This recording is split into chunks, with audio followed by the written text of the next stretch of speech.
I feel it truly embodies what Team Boxing League is at the heart. Ryan Zepeltech of New York and Darius Jackson of Miami are two young fighters who are still writing their stories.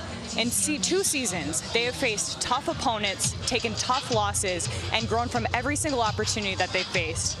And that is what makes TBL so special. We're not locked in to these big stars. It's about fighters chasing who they will be tomorrow, and we get to watch it in real time. No matter who wins tonight and gets their hand raised, Ryan or Darius, both of these fighters are exactly where they need to be for growth.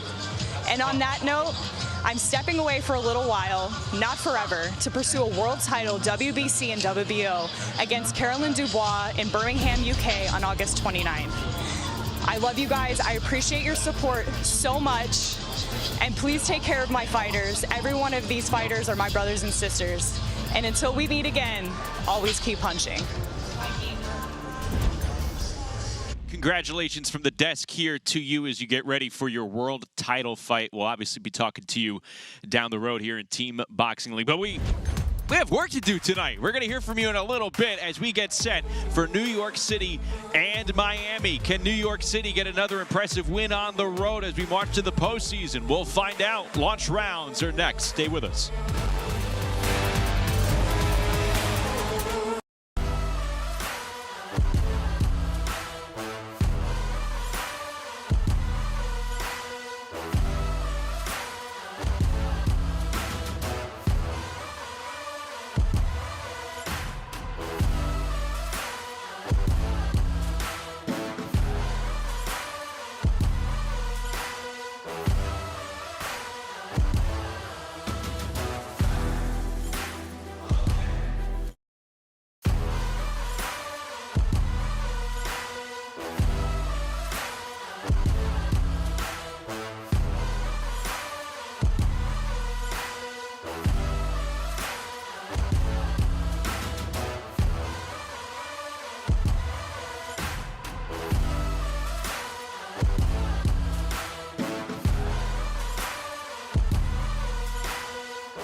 Team Boxing League is brought to you by Balance of Nature. In boxing, consistency beats intensity. Balance of Nature supplements help you stay consistent with ingredients of whole foods you can easily slot into your daily routine. Go to balanceofnature.com. Use code TEAM and start today. The Miami Assassins near the top of the TBL standings, coming in at 5-1. As you take a look at the TBL Bellas, as action is about to get underway from War Memorial Auditorium. New York City Attitude, meanwhile, in that 8 seed in the TBL playoff race. They need another win to ensure their postseason standing. Let's meet the teams as we go inside the ring with Ray Flores. Ladies and gentlemen, welcome to the next chapter of non-stop high-impact action. This is Team Boxing League, where every round matters. Every fighter leaves it all inside the ring. TBL would like to welcome our friends at New England Sports Network, along with Sportsnet Pittsburgh. Adding to the league's continued expansion and distribution, we thank them so much for being a part of the TBL family. Also, each moment of TBL season airs live on MSG Network, on Void TV, with Spanish language coverage available on Estrella TV, along with Spectrum Sportsnet. Welcome to the War Memorial Auditorium here in Fort Lauderdale, Florida, for tonight's Week 12 matchup between the visiting NYC Attitude and your hometown Miami Assassins. We would like to thank the Florida Athletic Commission Executive Director Tim Shipman for hosting tonight's event. Your referees in charge of the action all evening long are Chris Etchill and Tyrone Parker. Also, big thank you to our sponsors, Climax Moonshine, Fire Number 32, Balance of Nature, Serenity Springs Recovery Center, and HotelPlanner.com. And now, ladies and gentlemen, please welcome the two-time and defending Mega Brawl champions, the visiting NYC Attitude.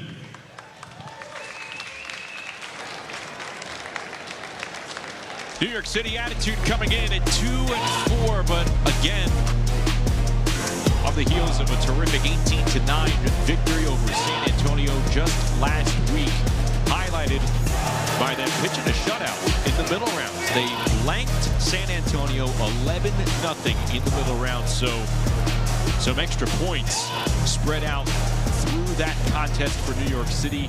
And their head coach Ryan O'Leary feels like it could feed them moving forward. Renowned trainers Ryan O'Leary and Benny Roman.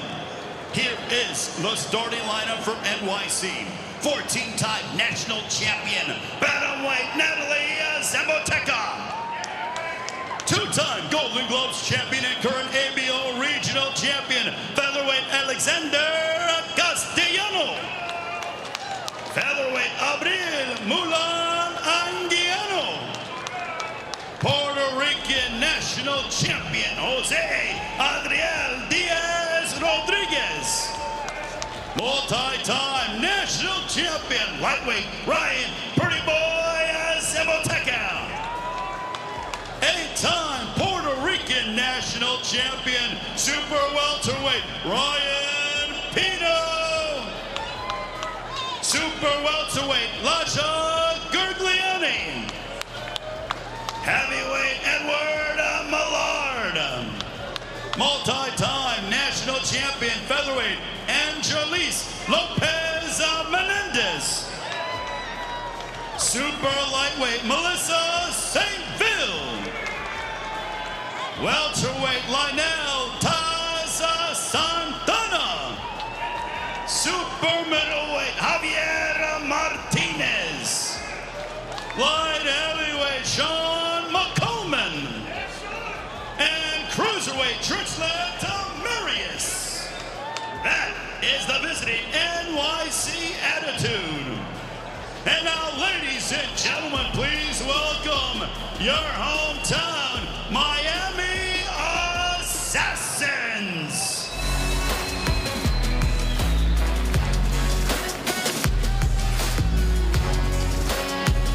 The Assassins coming in 5-1 in second place in the league standings. And it's their first action in 2 weeks when they beat Nashville 18-9. But right now they are about staying consistent and seeing what pieces fit for the postseason. This is their second to last regular season matchup. And they're looking for another win in their home arena.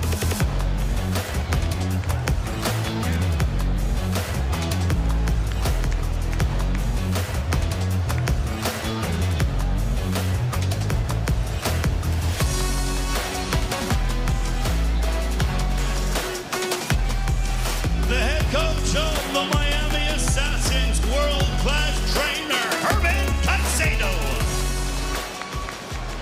Here is the starting lineup for Miami.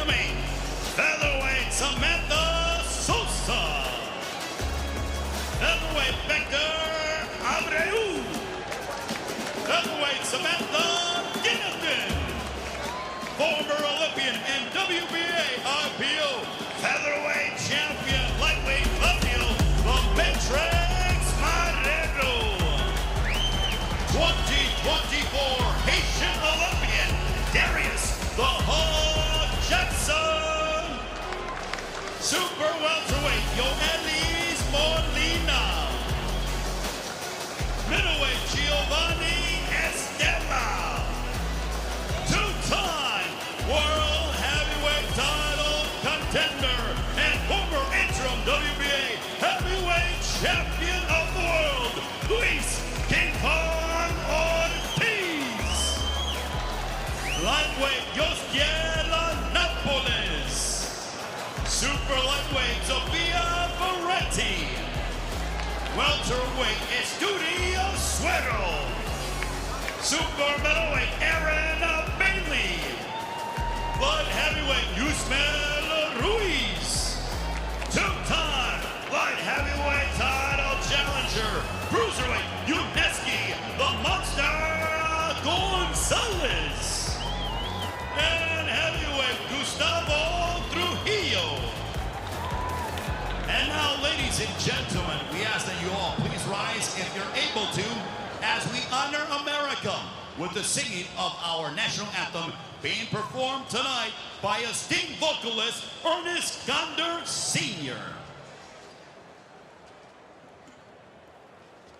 Oh, say, can you see by the dawn's early light what so proudly we hailed at the twilight's last gleaming, whose broad stripes and bright stars through the perilous fight o'er the ramparts we watched were so gallantly streaming, and the rockets' red glare, the bombs bursting in air, gave proof through the night that our flag was still there. Oh, say does that star-spangled banner yet wave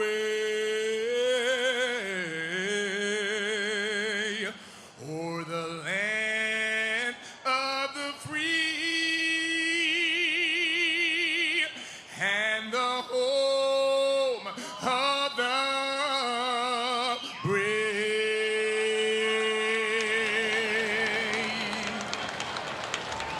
Ernest Gonder Sr. with the singing of our national anthem.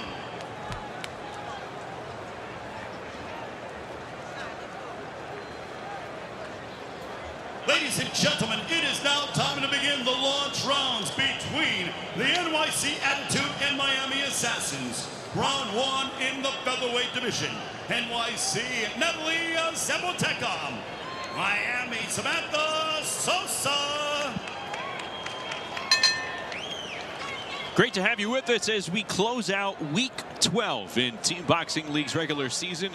Justin Shackle, Al Bernstein, and Amelia Moore with you as we get going between New York City and Miami. The New York City Attitude looking for back-to-back wins and try to provide themselves a big boost in the playoff seedings with a win. Miami, meanwhile, trying to improve to 6-1, currently sitting second in the league standings as we get going at 126 pounds. Samantha Sosa and Natalie Zapoteca, who is in the green fight kit. Sosa 4-4 so far. Zapoteca 5-4 in her rookie season, and they're going right at it in the first 10 seconds. Justin, you pointed out a team like Miami trying to put the pieces together for the playoffs. Well, one of those is, as we look at Natalie Zapoteca and her achievements, a great, terrific amateur fighter, and she's had a solid year at 5-4. But for the Miami Assassins, they're looking at Samantha Sosa, 22-year-old with good amateur credentials, now new to the pro game. Can she get the job done when they get to the playoffs. Right now, she's taking some big punches from Natalie. Yeah, the question right now is, can she keep her hands up? Because she's leaving herself exposed. Zempelteka coming in, has a pretty long reach for a 126-pounder. Yeah, she can land that right hand. She got a good left hook as well. Well, you just saw it right there. Whipping the right hand to the body. Sosa is at 500. She clawed her way back to that after a tough start at the beginning of this season and has shown a lot of promise. But as you know, she's facing some tough foes here tonight, including Zempelteka, who's already shown that she can be very aggressive and effective offensively.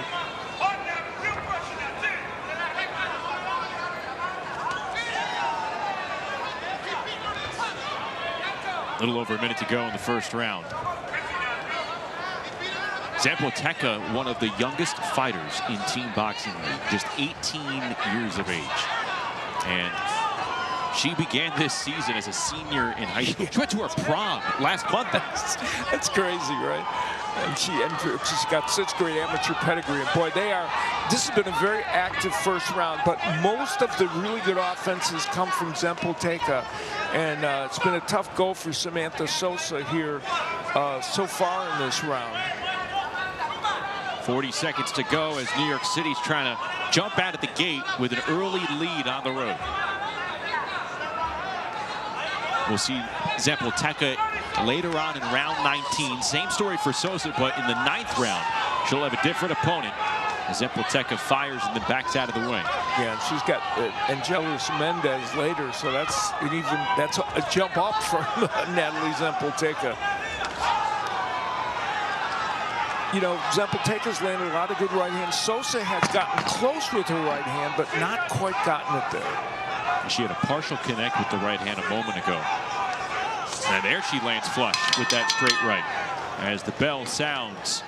But a solid round for Natalie Zempelteka in round number 1 against Samantha Sosa. Zempelteka came out just smoking, and that right hand was a constant weapon for her. And she landed, what, 3 or 4 right there. And Samantha Sosa, I think, you know, it took her about a minute and a half to really kind of get her sea legs under her in this match because of Zempelteka's tremendous start.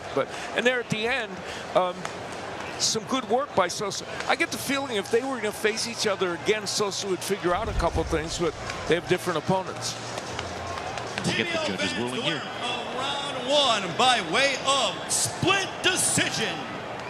From the NYC Attitude, Natalie Zempelteka.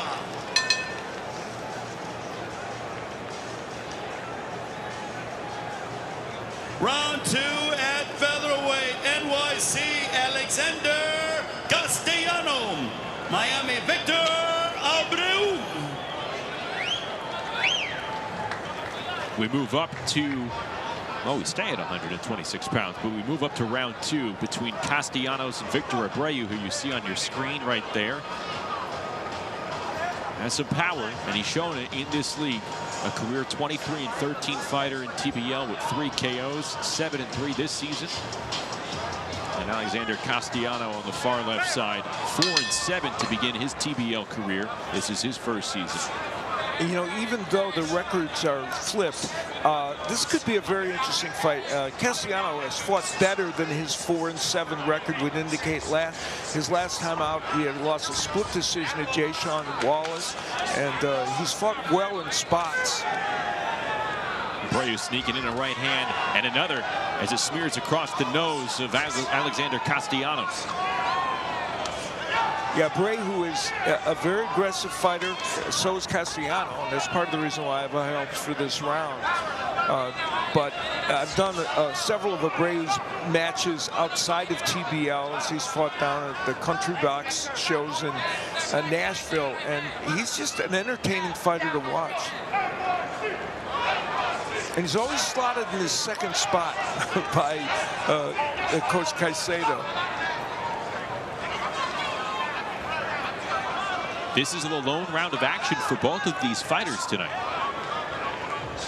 So there's a bit more urgency if you're a single round fighter to try and impress for the judges, but also try to find a way to pick up some extra points if you can for your team, as another right hand comes in from Abreu.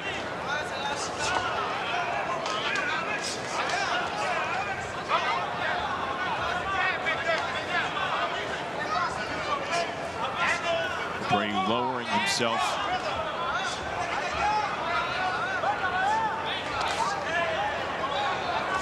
Castellano trying to find a home for that right hand. He's got a pretty decent right hand when he gets it. Abreu, we saw his right already. He's also got a good left hook. He's moving well. Backs up the right hand with a left hook to the body. Abreu's had, it's been a little streaky this year, a 6-fight win streak and a 3-fight round loss streak during the course of this year. He most recently split 2 rounds with Nashville's Josh Johnson. That was back on the 31st of May. But Miami, again, they'll compete once more after this. There was a 3-4 week period where they were pretty consistent in activity. And I would have to imagine, as we look back on the light history of this league, that the busier teams week to week, if you're on the schedule, and it's kind of luck of the draw, you're finding more synergy week to week being that active. That's probably true. You know, even though we fighters want to get a little rest still, and sometimes putting the pieces together team-wise as well. Abreu has been, I think, a better ring general in this round than Castellano, but Castellano got a few things done as well. That might be a tricky one, although someone's going to have to explain to me how the last fight was a split decision, so I might not be on the same page as the judges tonight. And Natalie Zempelteca picking up that split decision win over Samantha Sosa. Yeah, and here's Abreu working the body. He's a really good body puncher when he gets going. He spent more time at range than I thought he might, and he threw the right hand in. That's Castellano countering with his own right. TBL fans, the winner of round 2 by way of unanimous decision. From Miami, Victor Abreu.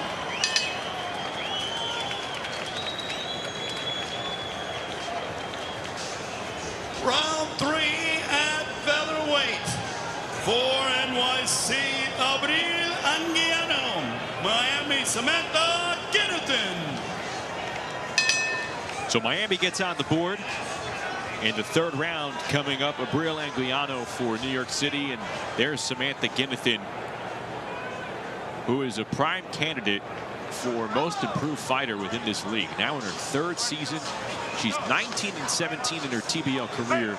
In 2026, she's won 4 in a row and is 7-1. Yeah, I was thinking the same thing when I was looking at all the data on her. She has taken a big leap forward this year. And her last time out, she beat Brooke Evans twice on May 31st. And, you know, for Anguiano, she's 3-7, but 4 of her losses came to Shaquille Ellis, so who never loses. Yeah, she's been in with some tough competition. Ellis, Florencia Britos, now in for 2 tonight against Samantha Guinathan. And we saw all those women at this weight class with all those gaudy point totals. There are some really good women boxers in this weight class. Guinathan is in for 2 rounds. Anguiano, rather, just this 1 round. So she's trying to make it count. Guinathan will be in the 19th round against Natalie Zempelteca, who we saw a couple of rounds ago.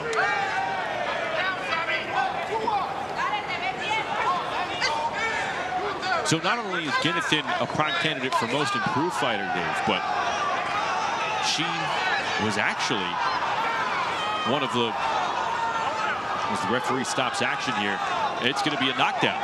It's going to be ruled a knockdown. Here's a standing 8 count. I think he's ruling that the ropes kept her up after Guinathan had landed. So Guinathan records a knockdown here in the 3rd round. Again, 2 points for a knockdown. In Team Boxing League, the points awarded to your team score. If you leave it to the judges' scorecards, it's 1 point for your team. A knockdown in a round is 2 points. 3 points for multiple knockdowns, and 4 points to the team score for a stoppage, knockout, TKO, DQ.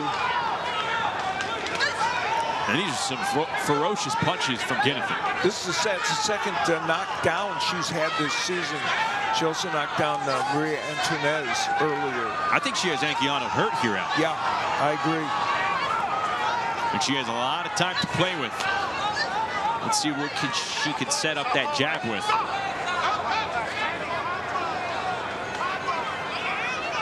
Anguiano's been switching back and forth a lot from lefty to righty, and I'm not sure that's helping her. There you see her again. I think in the switches she's actually getting caught a little bit.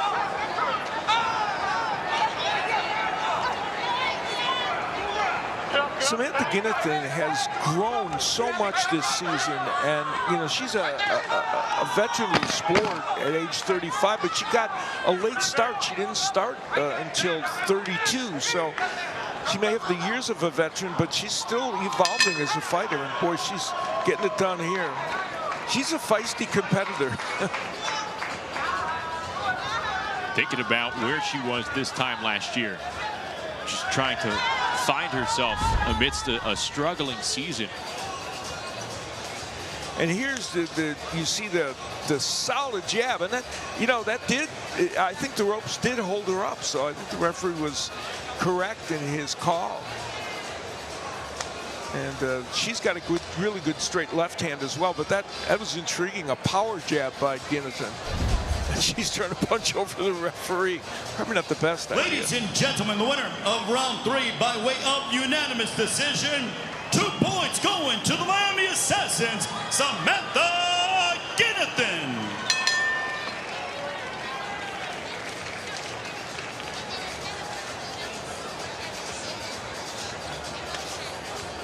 Round 4 at lightweight, NYC, Jose Adriel Diaz Rodriguez, Miami, Claudio Marrero. So Marrero and the Miami Assassins now up 3-1 in the team score. Marrero on your screen. He's won 2 straight rounds and enters at 4-6 this season. And Jose Rodriguez coming in at 5-7. He's lost 5 in a row. These two men have faced each other before, and it was Claudio Marrero who came out victorious. That was last season.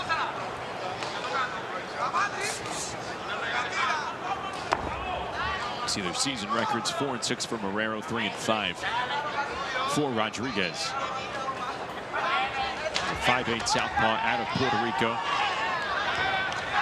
Puerto Rican Day Parade taking place back in New York City here today. And he is on the road trying to help his team get a win away from the Big Apple. Yeah, and he's a national amateur champ there in Puerto Rico. And, he would like to pick up this win, as you point out, to help his team and get himself into a little better situation and end that losing streak. Marrero squaring away at the body, then moves upstairs with that left hand.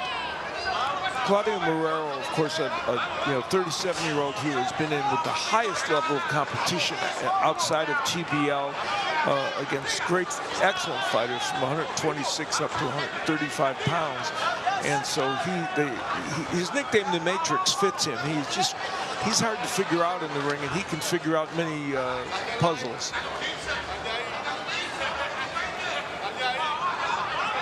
He is controlling the space right now.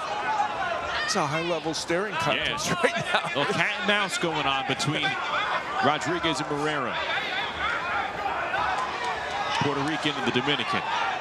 A little over a minute to play with in round 4. And they have a great, those two places have a great history again with each other in terms of boxing.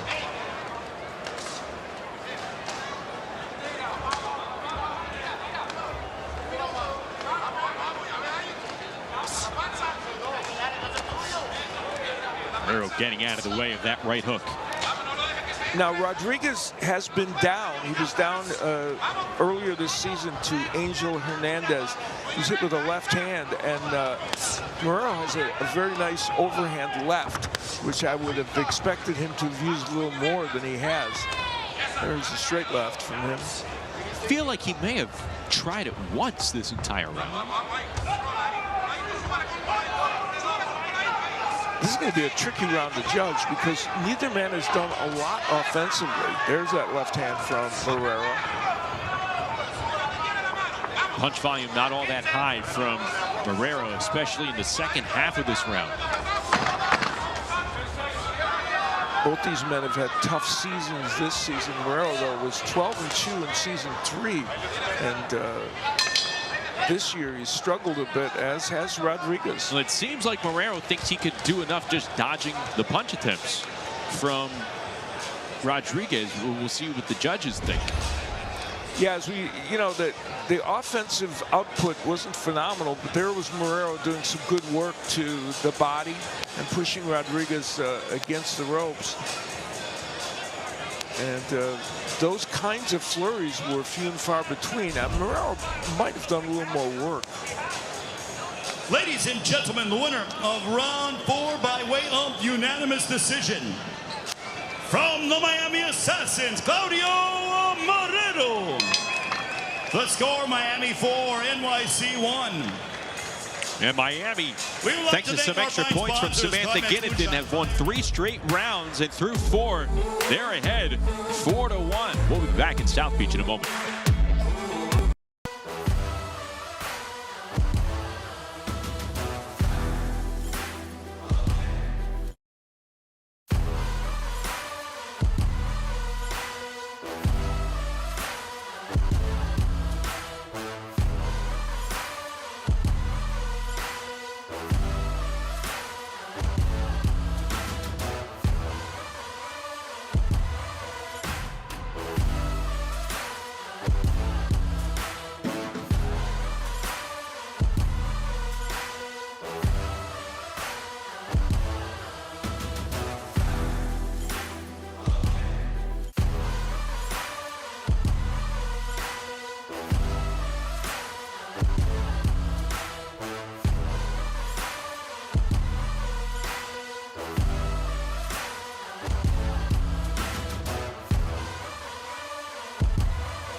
You have competed through a generation of time that had little to no opportunity. Looking at the sport today for women's boxing, what excites you and what still needs to change? You know what? It's been a pleasure just being on one of the first pioneers and beginning of the women's boxing, and also like putting it up there. We didn't get much money, but I'm so glad that now women's boxing is up there and getting money. And these women are just awesome. I'm scared. I'm not getting in the ring with them. Definitely. And kind of building on that pioneering aspect, you've shared the ring with so many pioneers in women's boxing, including yourself. What is something that today's generation needs to either keep from that time or even learn to be able to keep moving forward?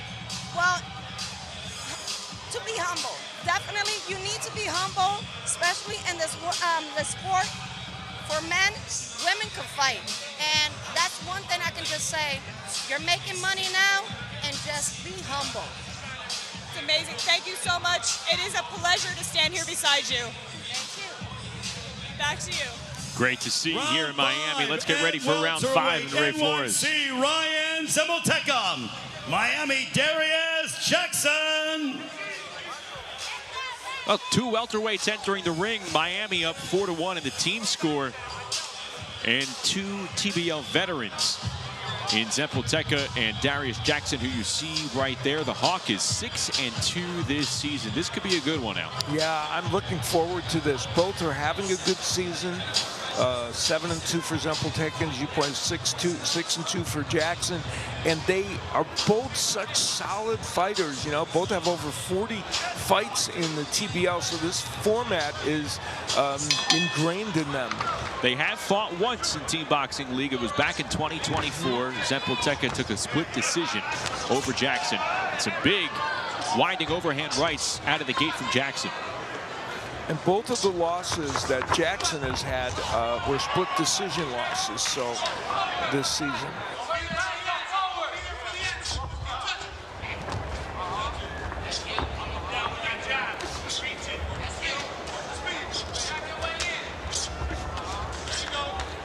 Zempelteka's really got a good left hook to the body and the head, and against the lefty, sometimes doubling with that, well, often doubling with that is a great weapon, and he's capable of doing that if he can get himself in position for it.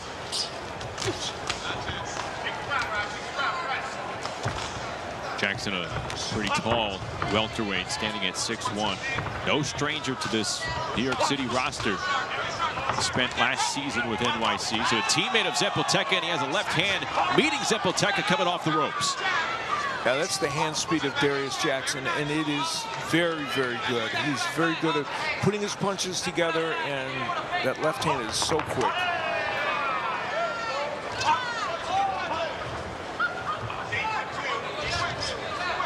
And you know that you mentioned they fought before. There's Zempelteka, you know, he's created a lot of points for his team, as has Jackson. I want to say Darius Jackson might be a little bit different fighter now than when they fought the first time. You would hope he was. I mean, now just 22. So we have seen this league be a terrific training ground for young pros just starting out, trying to find their way in the pro ranks after having terrific success at the amateur level. And both these men qualify in that regard, and both young. Again, there's that right left hand. And another one coming in from Jackson. Yeah, and he switches to righty briefly there. Let's see. And you know, when he's done that before, he's pretty good as a righty, but he doesn't stay with it there. Maybe aggravating Zempelteka a little bit when they tie up. Forearms coming in, gloves. If you're going to get away with it, Jackson's going to try and use it as an advantage. Yeah, there's been a little rough stuff on the inside. Jackson's hand speed has been, I think, a real edge for him in this fight so far. Zempelteka missing over the top with that right hand. Left hand with a partial connect from Jackson.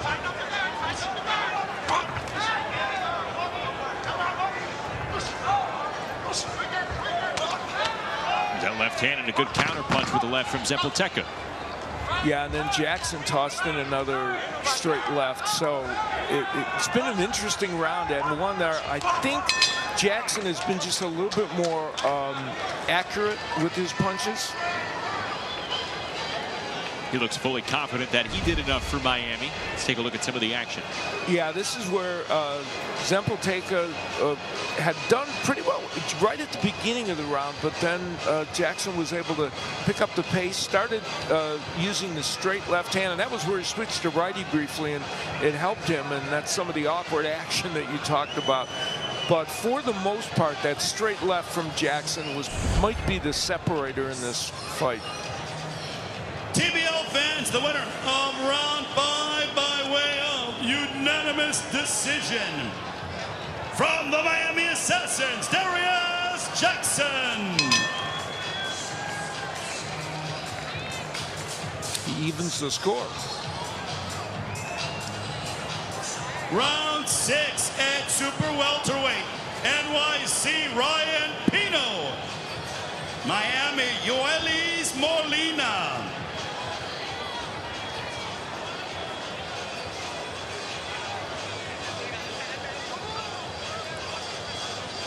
That was pretty impressive by Estella, jumping over the top rope and sticking the landing. Especially for a 154-pounder. Yes, yeah. We would expect that from maybe someone like Luis Ortiz and Edward Millard, who's they're coming up in round 8. Yeah, where Deontay Wilder used to step in over the top rope, right? This was our 6th round here between Pino and Molina. Yoelis Molina with a fantastic 2026. He's won 8 straight rounds. Yeah, he has been so hot. Comes in off winning twice against Hadrian Phillips. And he's just been a very, very solid performer.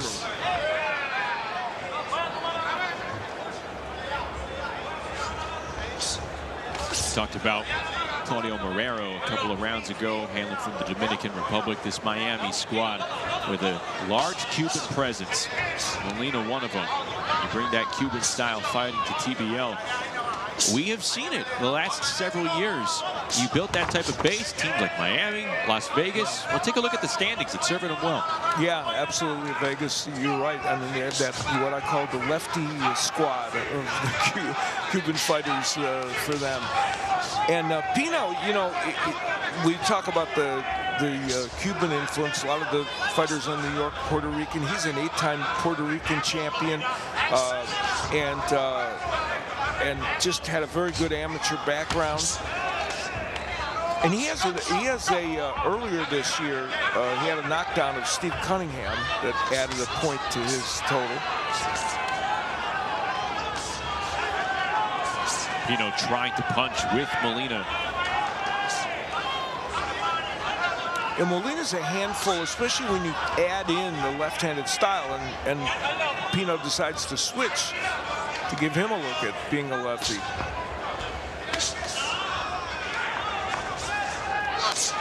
Pino feeling himself defensively with a minute to go in the 6th round.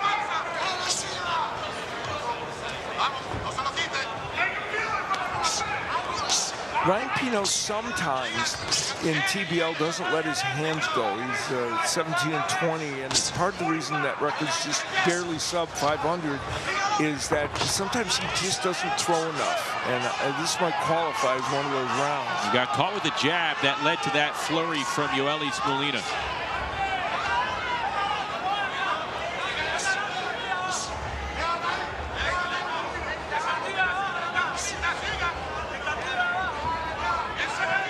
Molina never abandons the jab. You know, some fighters do. He doesn't. He sticks with it, and it helps create other punches for him.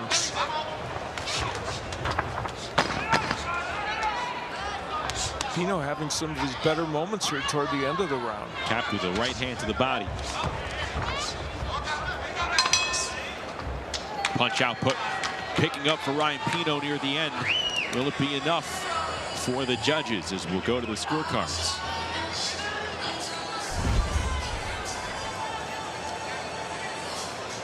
Molina got hit with a beautiful right hand by Pino there. That was one of the good right hands that he was able to get in. And this combination punching from Molina, while not everything landing, was good. And here's that sequence where he got Pino on the ropes, and while not everything got in, some did. TBL fans, the winner of round 6 by way of unanimous decision. From the Miami Assassins, Yoelis Molina. The score, Miami 6, New York 1. Round 7 at middleweight, NYC Laja Gurgliani, Miami Giovanni Estella. The 7th round, our round to watch at 160 pounds. New York City's Lasha Gurgliani against that gentleman right there, Giovanni Estella. There's Gurgliani, 2 former teammates with the New York City attitude. Estella taking his talents to South Beach out in 2026. Yeah. 12-7 record with 1 knockout in his TBL career, 6-2 this season. And you know, these men both have Rashidi Ellis in common in a way. 2 of the losses that the only loss that the 2 losses to Rashidi Ellis this season for Gurgliani, and for Estella, he beat Rashidi Ellis, which doesn't happen very often. It's one of only 3 people to do that.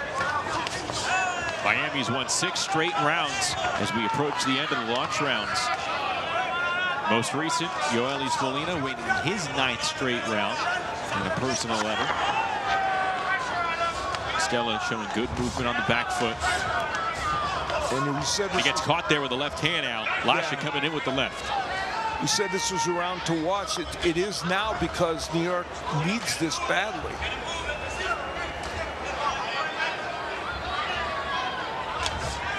There's a right hand stuck in by Estella.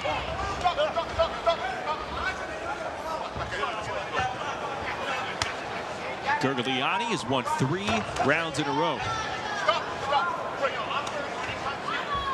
And a 10-year age gap between these two. Yeah, he's upped his record of 5-2 this season. Of course, he was spectacular in season 3, 13-1. And this season, it started out a little slow, but he's been picking up the steam. 35-year-old, originally out of the Republic of Georgia, now lives in Brooklyn.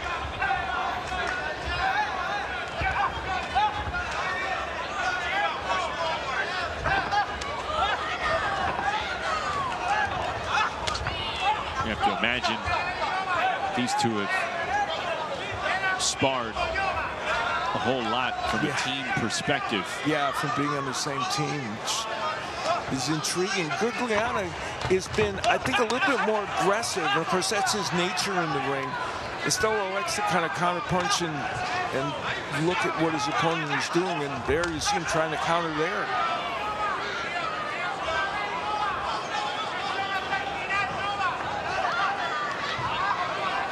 It's the first of 2 rounds between these two fighters. They'll meet up in the 21st round. I haven't seen Estella switch to lefty before, so he just did it, and now he's back to righty. It's the first time I've ever seen him do that. Trying to mix it up. Good exchange. Right in the middle of the ring between these two 160-pounders. Gurgliani got a nice left hand in, and he's been trying to get that punch in consistently.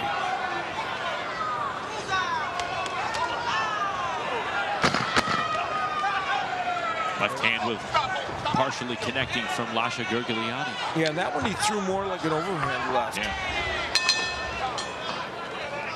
That was an intriguing and interesting tactical round for both men.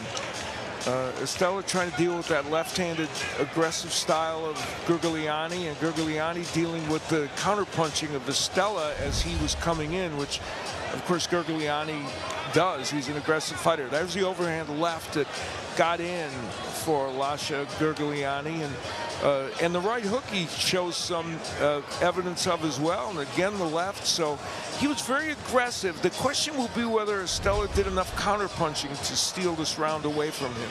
TBL fans, the winner of round 7 by way of split decision from Miami, Giovanni Estella. The score: Miami 7 and NYC 1. Round 8 at heavyweight, NYC Edward Millard, Miami Luis Ortiz. Luis Ortiz got a good lather in ahead of round 8, Al. Yes, ready to go. Did. We saw him make his debut a couple of weeks ago, stopping Stefan Moss, 47-year-old southpaw, former world title contender, Luis King Kong Ortiz against Edward Millard. And Millard looked good in his TBL debut, beating Tavares Veen twice. Big left hand. He puts Millard on the ground. One shot from King Kong. And the ref with a close eye on Millard. He got rocked. Well, it took Ortiz a while to find Stephen Moss, but not long to find Millard. And now Millard is not on steady legs. How about that? He puts King Kong down. A flash knockdown, but a knockdown nevertheless for Edward Millard. 2 knockdowns inside 40 seconds here in round 8. Millard found a home for that right hook. Let's see if he can land it again.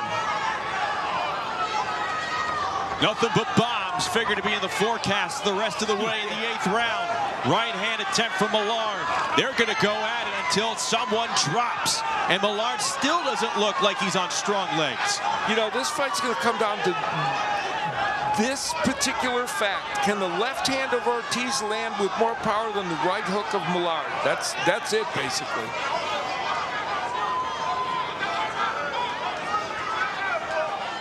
He's given Ortiz something to think about, though. And we're only halfway through this round, so there's time for other things to happen. There's a big left hand from Ortiz. Millard turned with it. Didn't wear it fully like he did on the one that knocked him down. That jab of Millard, oh my. Oh, there he goes, tumbling into the ropes. Second knockdown for Luis Ortiz. Millard beats the count. 51 seconds to go in the 8th round. And he's loaded up on that left hand. Down he goes. That'll do it. Show's over. King Kong Ortiz, 2 for 2. As far as stoppages go in Team Boxing League.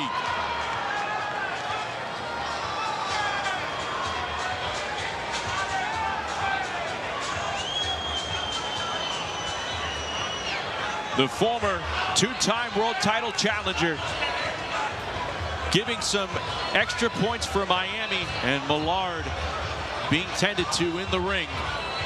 And now the attention turns to the New York City heavyweight and his well-being here.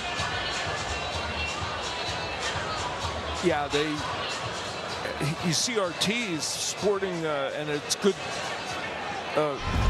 apparently good news that Millard is getting up, but this was a left hand, the first one, the knockdown that got Millard down, and then the counter right hook by Millard that sent Ortiz down and ultimately raised quite a welt under his right eye.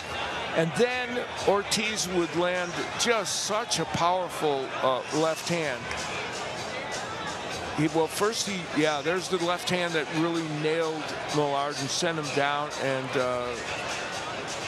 that was just the perfect left hand. And Ortiz has always had great power in that punch over all these years as a heavyweight contender. And on the bench, his teammates react to that, and thank goodness that Millard was able to get up. The end comes at 2 minutes, 12 seconds of round 8 for your winner by knockout. 4 points going to Miami's Luis King Kong Ortiz. At the end of the launch rounds, Miami leads NYC 11-1.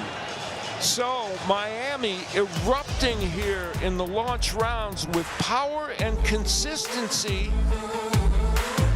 and puts New York in a real hole. Well, great action.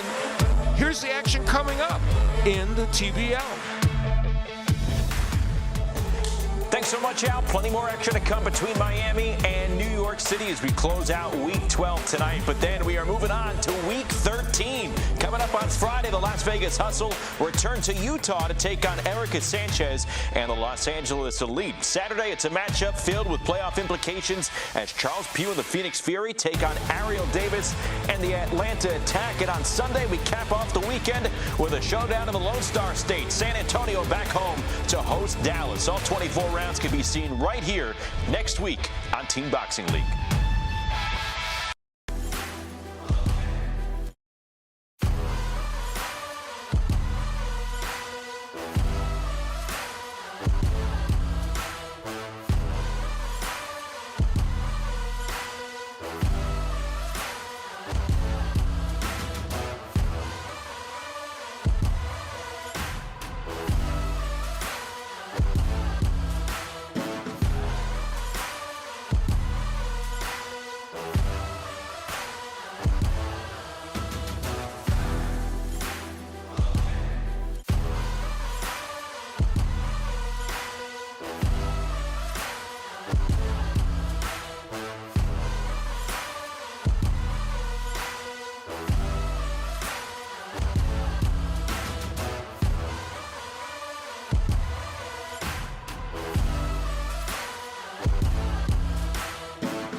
A Sunday evening in Miami as we take a look at downtown South Florida.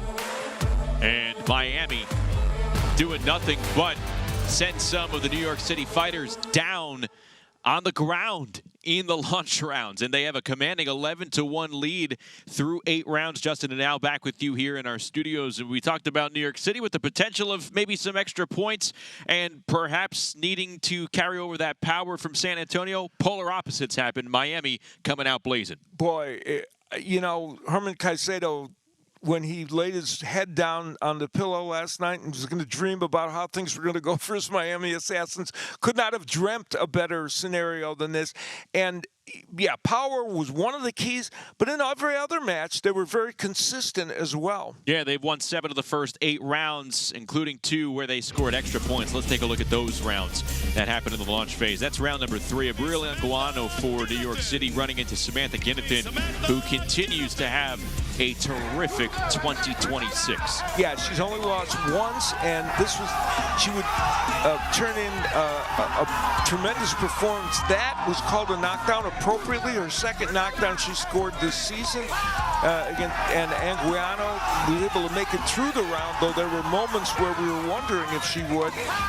And it was just a great effort by Ginnethan, who is having a breakout year in TBL, and she knows it. Ginnethan picks up her 20th career TBL win, and then in round 8, Luis Ortiz, Edward Millard, a battle of 40-year-old heavyweights out, and this one predictably was decided by left hands. Well, when we saw Millard go down this, did we expect then that he could score another knockdown? Maybe not, but he did. A right hook that knocked Ortiz down, and Ortiz was bothered by that until he knocked through that left hand, and then there's Millard going down, and this one ended the match. And for Ortiz, another display of power, his second knockout win in TBL. And it ends Millard's night because he was scheduled to compete in his second round against Miami's Gustavo Trujillo in round number 16. That's obviously been wiped away, and what we're going to have is Taz Colon Santana against Estier Suero, a pair of welterweights inserted into round number 16. And as we take a look at our round to watch, it's right out of the gates. Ana Reese Mendez going up against Samantha Sosa. Yeah, this one's going to be important because New York's desperately trying to get back online, and boy, having Angelis Mendez there, who is 7-1 this season against Samantha Sosa, who struggled in her first fight, they may have a shot at getting back in, at least in a sense, in this fight. Yeah, this is a young fighter in Sosa going up against a TBL veteran and an aggressive puncher in Mendez. Coming up right now, let's go back inside with Ray Flores.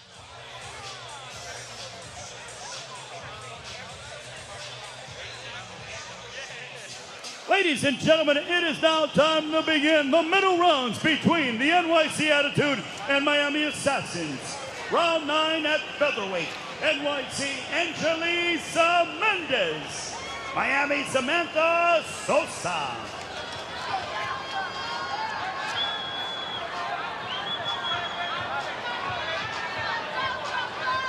Sosa taking the loss in a split decision against Natalie Zempelteka in round number 1. And Mendez, 16-8 in her TBL career, having a fantastic 7-1 season so far.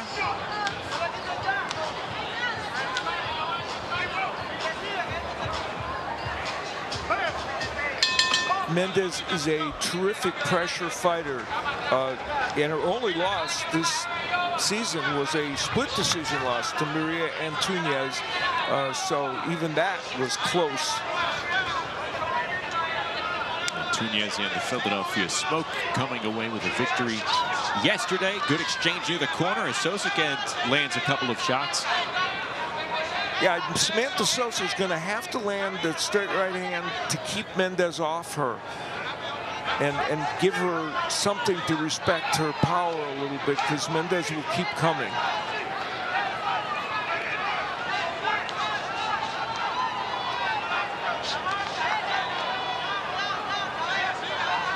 Mendez usually jabs her way in pretty effectively, but we haven't seen that yet from her.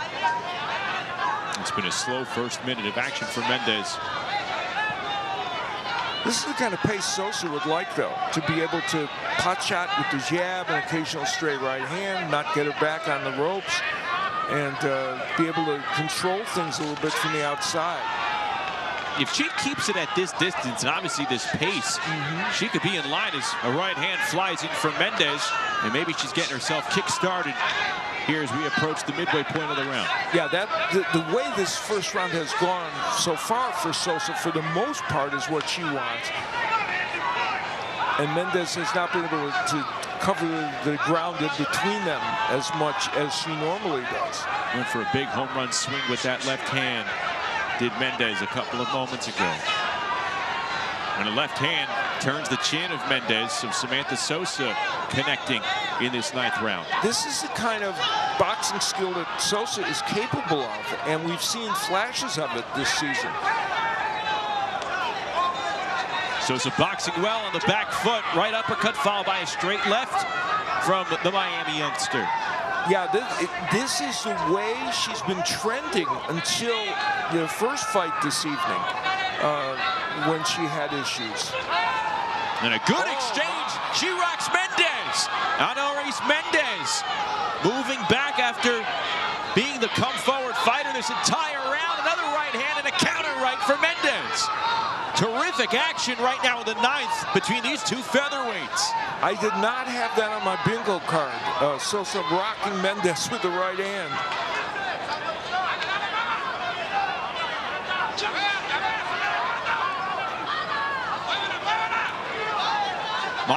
Miami in firm command at the moment with the team score up 11-1. And now their featherweight is working on an upset here in the 9th round. And another right hand got in by Sosa. Beautiful round of boxing on the back foot from Samantha Sosa. Her best performance this season in TBL, and she knows it, and she's feeling pretty good about herself. She dealt with the pressure of Guinathan in the first round, and here is where that straight right hand pushed Mendez back. And, you know, Sosa didn't get greedy, did she? She said, you know what, I'm going to box. I'm still going to keep to my game plan. I'm not going to rush in where she can maybe get me with one of those power punches. Ladies and gentlemen, the winner of round 9 by way of unanimous decision, from Miami, Samantha Sosa.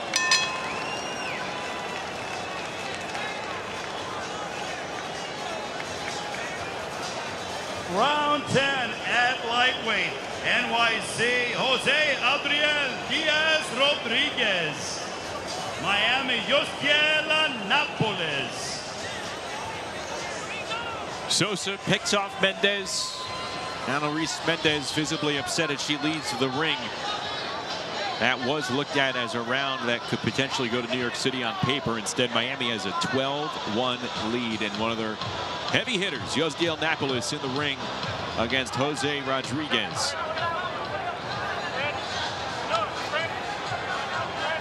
Napoles 10-1 in 2026. He's won 3 in a row.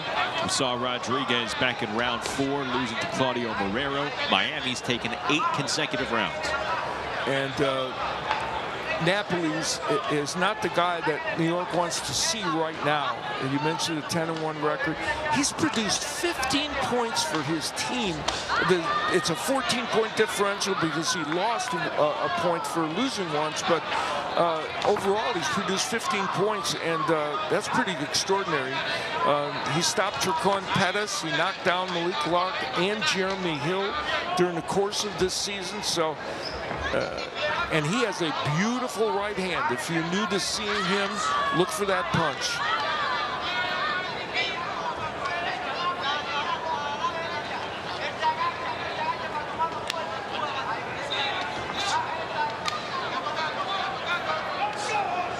And for Rodriguez, you know, he had to face a crafty lefty the first time out of the box, and now he's in against this big right-handed, right cross puncher. Oh, there's the right hand flying in from the overhand position.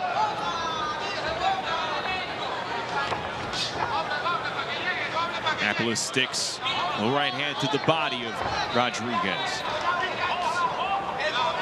There's Rodriguez trying to counter with the left hand. That's what he's going to try and do, and he'd like to get it over one of those rights by Annapolis, but Annapolis' hand speed is so quick, that's hard to do.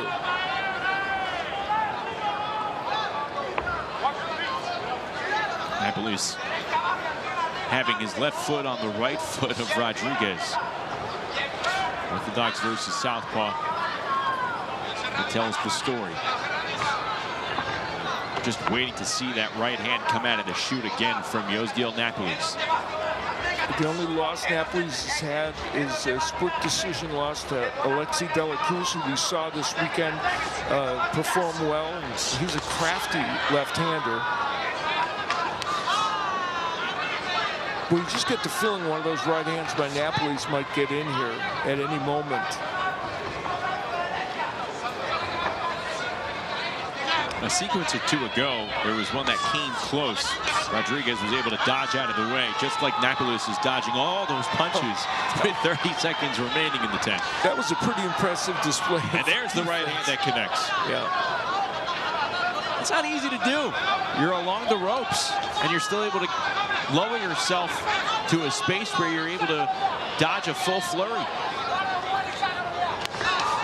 Yeah, Annapolis is more than just a right-handed power puncher. This 25-year-old has a good array of skills overall. The defensive skills on display.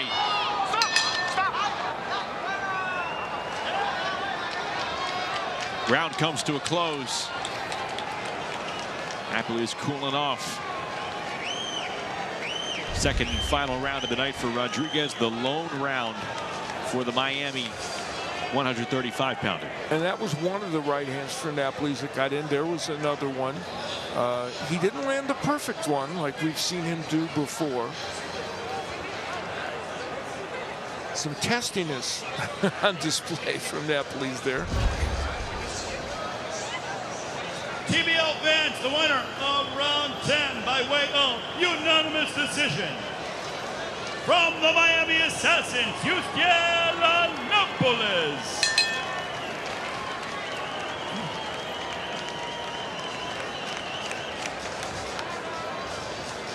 Round 11 at super lightweight, NYC, Melissa St. Ville. Miami, Sophia Varetti.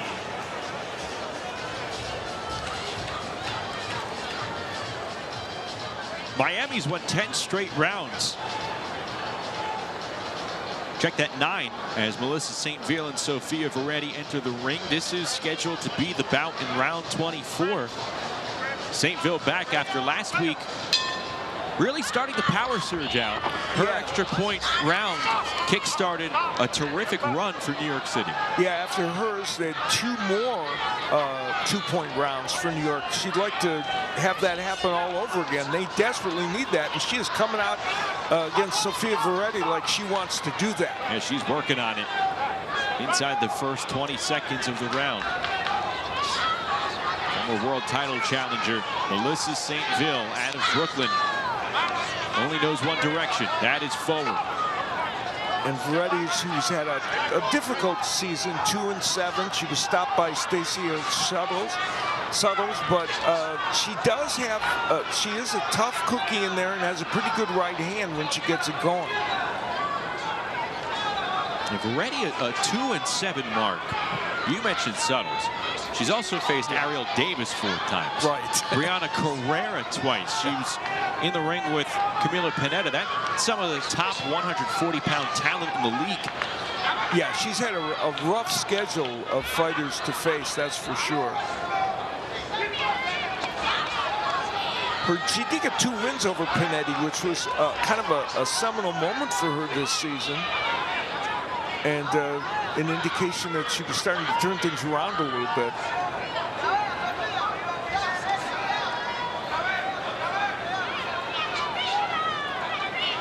St. Ville has kind of toned down the all-out aggression here and being more tactical. See her career record in Team Boxing League.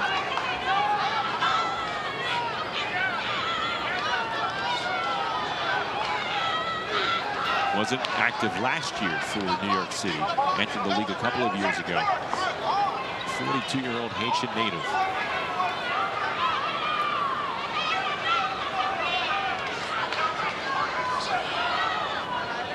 Yeah, you mentioned she's twice fought for world titles outside of the TBL rings. And so she knows what it's like to face top-level women. Good right hand. She's got a sneaky right hand, St. Phil. That's highlighted the last minute or so, which the pace has been considerably slower than the first minute of this round. Melissa St. Phil came out guns blazing to start the 11th. And even though she hasn't been attacking as much, St. Phil is still controlling the fight and landing, I think, more than Veretti. And there's an indication of that with that counter right hand. Tried to throw another one as time winds down here in the 11th. That'll do it. St. Phil might have been the one to break the schneid here for New York City. Yeah, they're hoping, and she feels confident that she did that. She has an ebullient personality in any case. Yeah, that's some of that early action where St. Phil was landing a couple of good shots. And despite the height and reach disadvantage, she was able to get on the inside on several occasions and do some good work, especially with the overhand right. Even though that's kind of awkward action, she got some shots in. Ladies and gentlemen, the winner of round 11 by way of unanimous decision from NYC, Melissa St. Phil.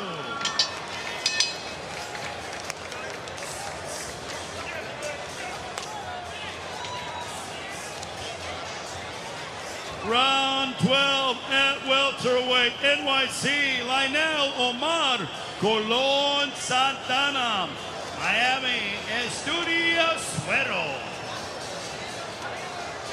Estudio Suero on your screen right there for Miami, who has a 13-2 advantage over New York City.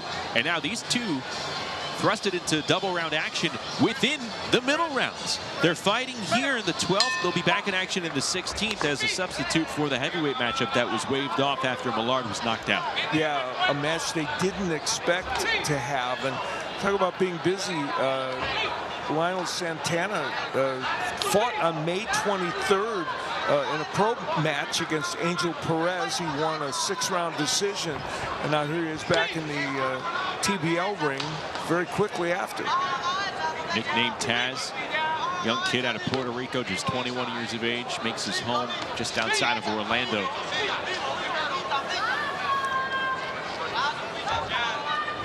He's thought of, I think, as a really good prospect in this on this New York team, and is showing promise like that. He's 4-2 this season. Good connect out of the clinch from Taz Colon. You hear Ryan O'Leary telling his fighter, get off the ropes. And the right hand, it sends Santana down. Estudio Suero, perhaps adding to the Miami lead here in the 12th round. A right hand, a little shimmy. Suero going back to work. And a long time left to go in this round. Suero, the only man to beat Jasir Riley this season, so he's up to some good tasks. Could a second stoppage be in the cards for the Assassins?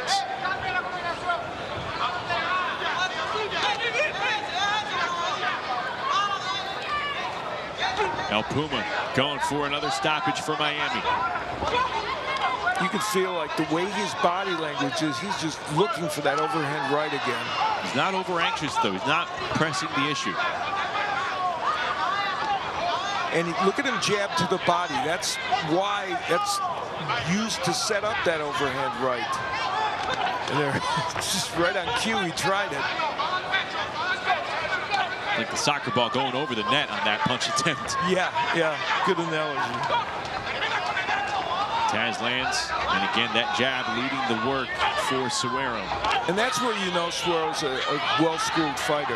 Not forgetting to use that jab coming in and not just winging overhand rights, even though that's the punch that landed. That's why he's 15-3 in the pro ranks beyond TBL.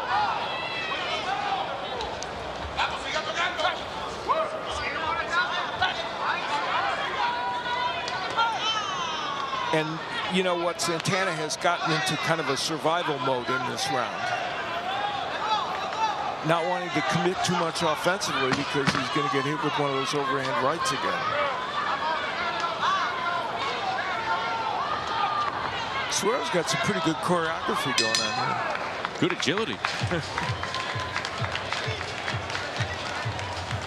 So Astieri Suero picking up extra points for Miami at 147 pounds. And again, we're going to see them shortly in the 16th round. Well, here's where Santana uses the jab, double jab perfectly, and comes with that right hand behind it. You know, he just, that's how you do it. That's the textbook of using that jab to get the overhand right in. And just what New York did not need, extra points on the board. The winner of round 12 by way of unanimous decision from the Miami Assassins, it's Duty Suero, 2 points. Suero with 2 points. Miami starting to run away with it, up 15-2 in the middle rounds over New York City. Back with the final 4 here in the middle rounds when we come back from Miami.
World champion, 2-time WBC. You have secured a title at 48 years old, made a Guinness Book of World Record. I mean, pressing the boundaries of what's absolutely possible in everybody's mind, and I am so inspired to stand here beside you. What's the mindset that keeps you able to continue to be such an elite athlete, human being? I guess this is how I grew up. I'm from Jamaica, from the islands, and you really have to work for everything. So when I came to the U.S., I worked for everything. I wanted to be a dancer, did that. Turned into martial arts, did that. Then into boxing, did that. So each time I'm just reinventing myself, which is why I ended up into International Boxing Hall of Fame, you know. Just working for everything that, nothing was given to me. The elite mindset continues on. It's something people to understand. You hold it and it just transfers everywhere. Every other genre you want to do. And then, Ada, standing here beside you, you have been 7-time world champion, first female Puerto Rican to hold a world title. On top of that, you've been a coach, a mentor. What is a huge lesson you keep trying to bring to the next generation? Right now, I have my own gym on Oakland Park Boulevard, and I train a bunch of kids. You gotta have the passion and the love for this. You know, now we did our part. Now it's give back to the the community. I love that. Thank you. Thank you for. I'm so happy to have you. Thank you for continuing to push this generation and make the world a great place, ladies. I am inspired and I love being here with you beside you. Justin, back to you. Thanks so much, Amelia. Great to see. Let's get started with round 13.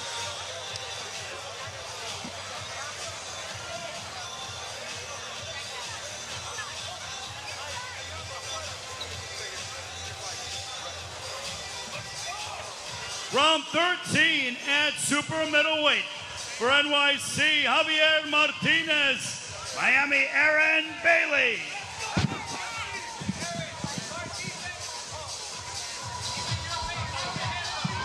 Aaron Bailey, Javier Martinez.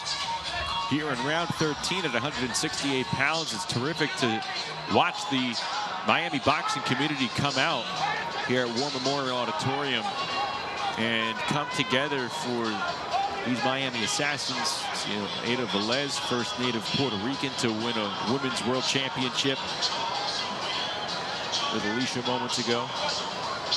Yeah, two pioneers for women's boxing for sure. And now here's a match in which Javier Martinez, who made a very dramatic debut in team boxing with the 2-0 record, beating Rafael Igbokwe, and got a knockdown in the process.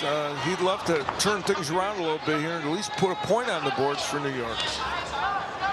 And Aaron Bailey debuting for Miami. So a week after Martinez made his league debut, Bailey in a similar spot this weekend.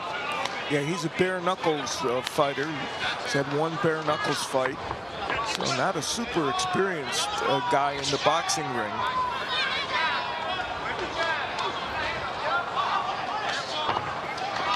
Taking a couple of right hands to the body for Martinez. Yeah, Martinez is a pure puncher. He's 10-1-1. He doesn't have a lot of knockouts, only 3, but he's the kind of guy who comes in and acts like a puncher. He wants to just throw things with power against you. He's got a really good straight left hand that he used to create the knockdown of Igbokwe. It's been all Miami tonight. They're up 15-2. They've only dropped 2 rounds. They picked up extra points from Samantha Ginnathan, Estieri Suero, and a stoppage from Luis Ortiz. One of the KOs of the TBL season. That was a dramatic. We've seen a lot of dramatic moments in the heavyweight division here on TBL. That was way up there on the list. With some high drama when Millard came back with his own knockdown. Martinez ripping shots downstairs. Those are excellent body shots. His right hook to the body is a really, really good punch. Investing downstairs, and that's what happens. Comes back with some connects with that left hand upstairs.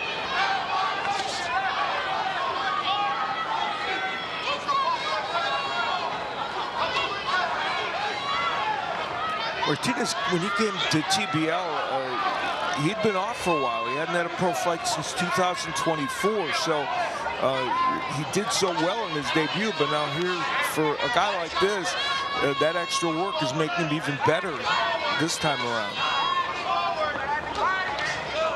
Straight left hand comes through from Javier Martinez, and Bailey shelling up. Now it's a headhunting game for Javier Martinez. Right hand hurts Bailey, and he's teed away.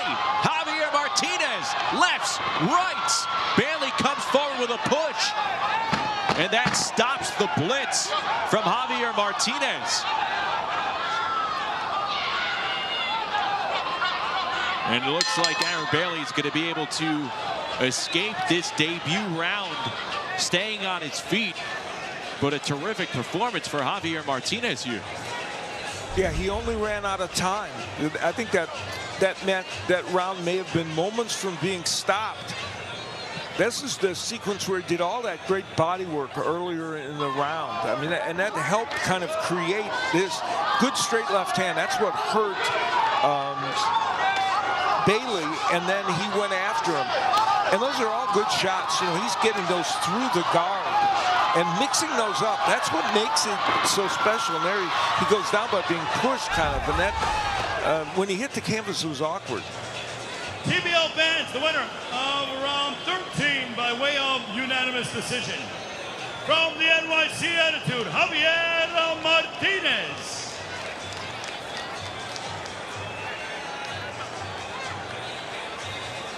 Round 14 at light heavyweight, NYC, Sean McColeman. Miami, Yusmel Ruiz. We move up to 175 pounds with Miami firmly ahead 15-3. Though Martinez picked up a round win right there. Martinez and Bailey are going to do it again in round 22. So that'll be interesting to see how much of that from Martinez carries over into a second round. What adjustments Bailey could make, that's a question as well. Here's McCalman and Ruiz. Yusmel Ruiz for Miami. Coming in, having won 5 consecutive rounds. And he's got a knockdown this season, so he's added that to his total. McCalman was off to a good start this season. Then he was on the verge of scoring a knockout win that would have given New York a win. It turned out to be a disqualification because he hit Stephen Sumter when he was down. That altered everything. And he went a little bit into a tailspin, but now he's kind of back on track. He won twice in week 11 against Frankie Solomon. So it's been a roller coaster season for McCalman. Good wins for a fighter who's had success in traditional boxing. Yes. Yeah, 17-2 record, and he fought Diego Pacheco for a regional title. He was a top 168-pound contender. It's been one of Pacheco's toughest fights as he tries to position himself for a world title shot.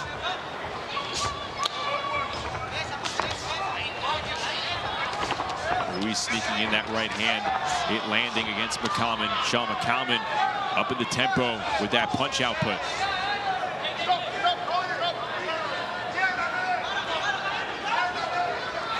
We've seen Ruiz grow this season, I think, in terms of his overall boxing skills. And of course, he's doing much better this year. He was 4-9 last season in TPL, and he's doing much better this year.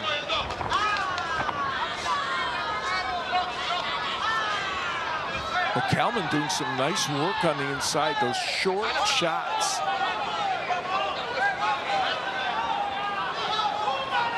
You know, one of the reasons why many feel McCalman gave a guy like Pacheco his toughest fight was because McCalman has no problem getting dirty, getting physical, making things frustrating for his opponent like he's doing here at close range. Yeah, that's a very good point. And he's a smart fighter too. That's why I was shocked with that disqualification when he hit Sumter when he was down. I wouldn't have expected him to do that. Now he switches to lefty to give a different look to Ruiz. It's been a close round.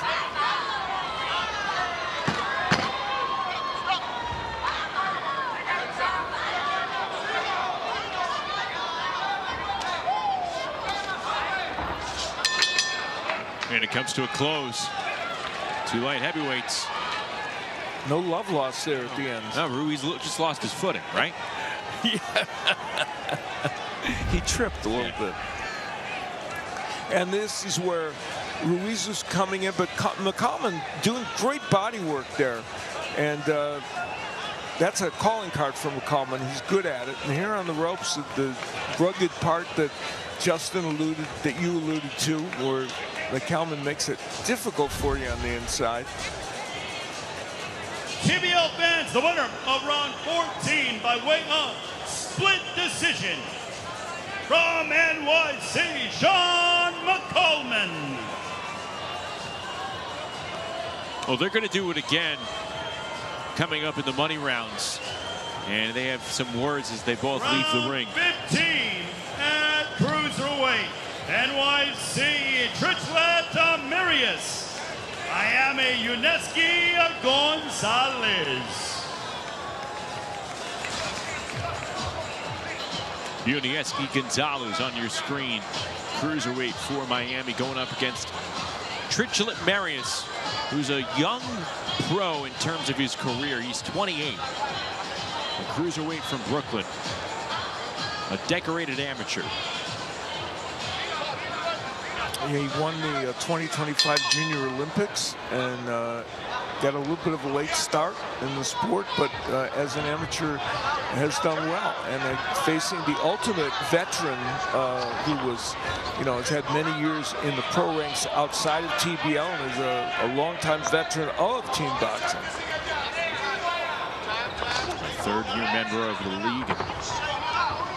Trichlet Marius in the green trunks split his first 2 rounds in the league last week against Adrian Taylor. Yeah, and that bodes well for him because Adrian Taylor is a really, really good light heavyweight.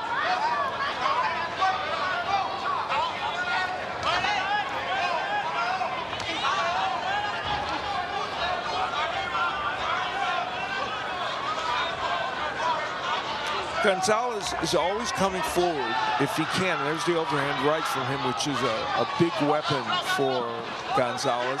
And even if sometimes when he isn't throwing a lot of volume, he's always going to be pushing forward. Two-punch combo on the back foot from Marius. Yeah, Marius's mission is to counterpunch when he does that. With a good jab from Marius.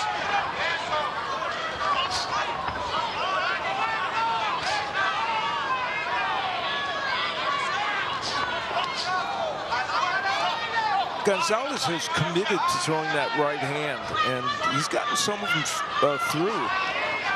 And he had a tough outing his last time, losing twice to D'Angelo Leachman, so he'd like to get back on the winning side.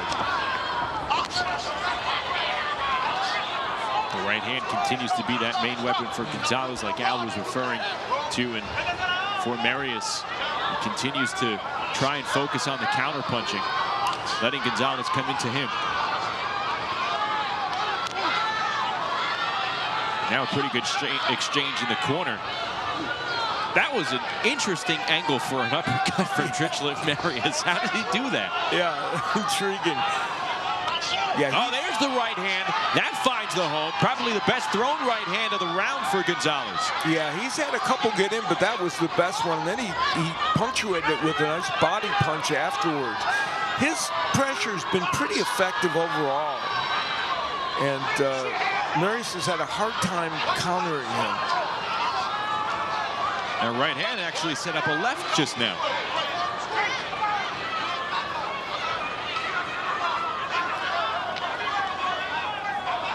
Seconds winding down between these two cruiserweights.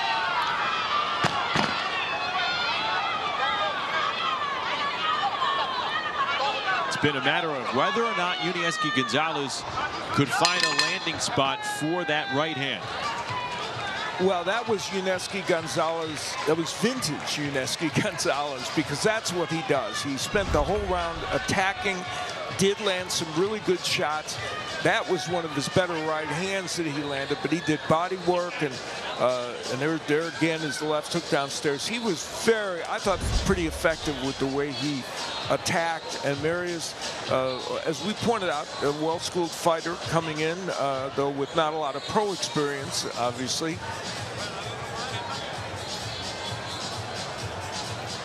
TBL fans, the winner of round 15 by way of split decision. From the Miami Assassins, Yunieski Gonzalez.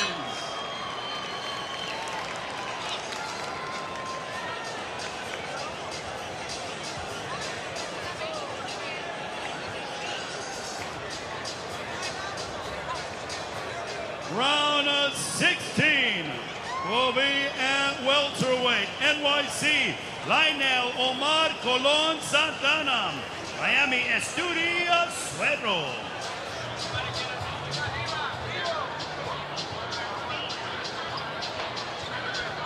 Second time in the middle rounds we have these two fighters going at it.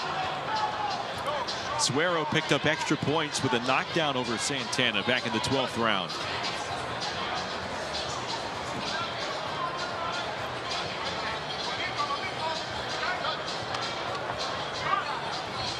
Very tricky to come in here to the second round for Santana after what happened in the first round. And, after that knockdown, we saw a different Santana, one that was really reluctant to get out of his defensive shell and throw punches for fear of being countered. And so what does he do now in the second match? He's got to figure out how to solve that. Suero starting this round with a consistent jab.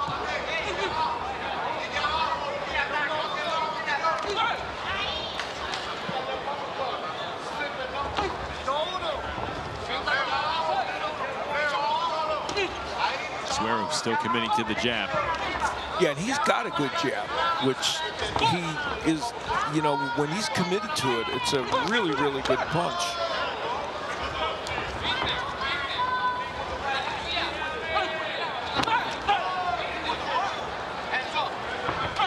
And these two entered War Memorial Auditorium tonight thinking that they would be in for just one round. Everything changed after the 8th round where Luis Ortiz knocked out Edward Millard at heavyweight. It led to Millard obviously not being able to continue and fight a second round that was scheduled tonight.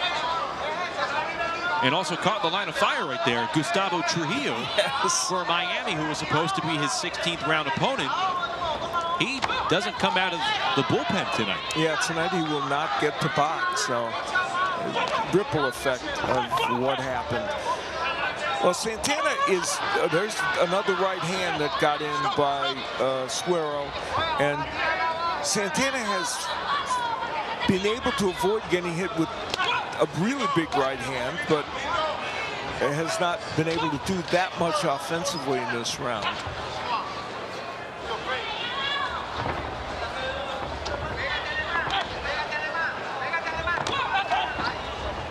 You know, Suero usually fights at 135 or 140. He's been fighting at 147 here in the TBL. And so that might account for also, maybe, you know, he's 4-4 now. He's fought well. And we mentioned he beat Yashir Riley, the only one that's done it. But it hasn't been a gaudy record for him. But he's acclimating, I think, to this weight division as well. The right hand continues to come in often from Estieri Suero. Good one right there. He's one of the people on this Miami roster that you can't sleep on. With all that talent, all of a sudden he's in the ring against you, and he's capable of producing wins as well. Miami showing why it is a complete package and why they could potentially be an obstacle for the only undefeated squad in TBL, the Philadelphia Smoke. Another solid round from Suero.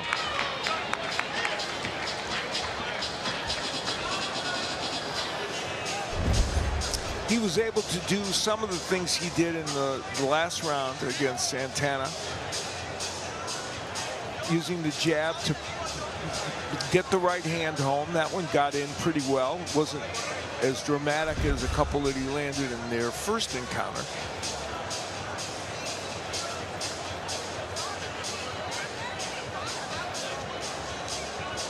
Ladies and gentlemen, the winner of round 16 by way of split decision, from the Miami Assassins, Estieri Suero. At the end of the middle round, Suero 2 for 2 tonight, and Miami has a commanding 17-4 lead as we move into the money rounds. Final 8 rounds coming up from South Florida.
Beautiful sunset in South Beach, and it's been all Miami, the Assassins, in complete control over New York City, 17-4 through the first 16 rounds of action. We welcome you back inside our TBL studios.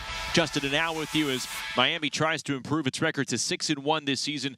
Early on, they showed the power potential. Right now, it feels like they're just simply outboxing this New York City squad. Yeah, it's been a very consistent effort. Yes, the 2 matches in which they scored the knockout and there's been knockdowns, that has been a factor. But the other part is that all these good Miami fighters have shown up here, and some have added some elements that we didn't even expect to see. Some of the rounds, frankly, not close. One round that was close earlier tonight, it was Giovanni Estella, Lasha Gergliani in the launch rounds. We have round 21 coming up here in the money rounds, a rematch, as we take a look at some of the highlights from the middle rounds, and that includes round number 9. This was a surprising round here, Al.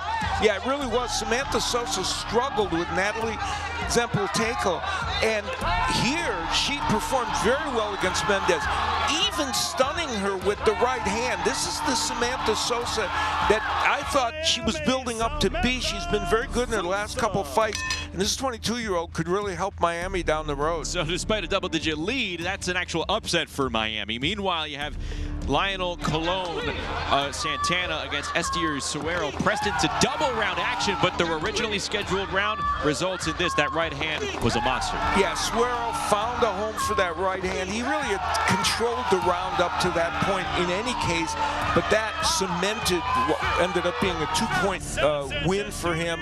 One of the power displays we've seen from Miami this evening. And Suero came back, won the other round in the 16th against Santana. So 3 points in the middle rounds just for Estier Suero right there. We focus on the money rounds, round 21, second time that we're seeing Gergliani and Estella go at it. Estella narrowed out Gergliani in a split decision earlier on. Yeah, I think the reason to watch this, and we're watching all these matches, whatever the team score, because they still have an impact in terms of the overall seeding in the playoffs, and so you have to try and win all these matches. Gergliano and Estella, it was a very good matchup the first time they faced each other, and extremely close, so we could see some good action. It's 17-4, Miami in the driver's seat. Let's start the money rounds at War Memorial Auditorium and go back to Ray Flores. It is now time to begin the money rounds between the NYC Attitude and Miami Assassins. Round 17 at super welterweight. NYC Ryan Pino, Miami Yoelis Molina.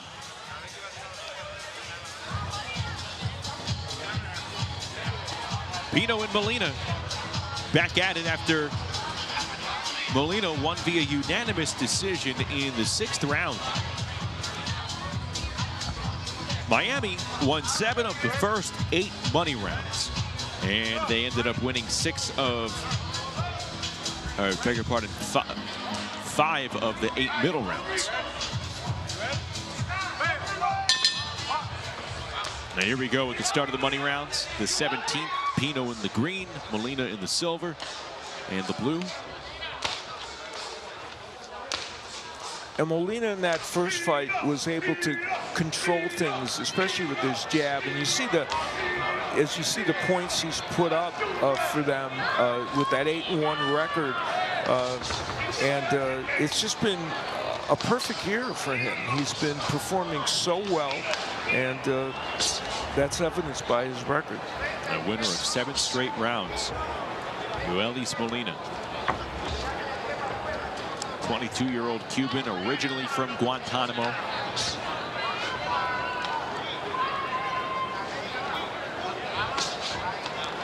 Ryan Pino, toward the end of the round, this former Puerto Rican amateur champion, was able to get some good work done offensively, but so far it hasn't translated into this round yet.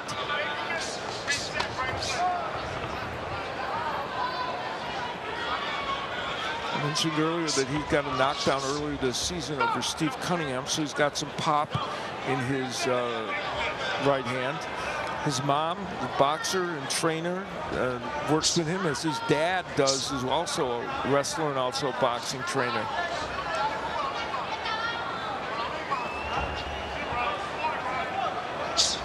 Well, Al, as we get through the midway point of this round, and again, it's the second round, we're seeing both of these fighters in.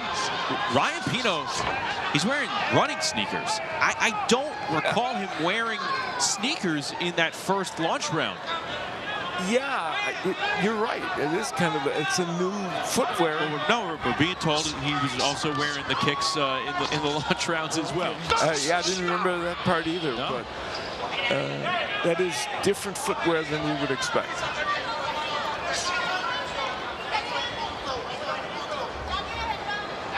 Under a minute to go in the 17th.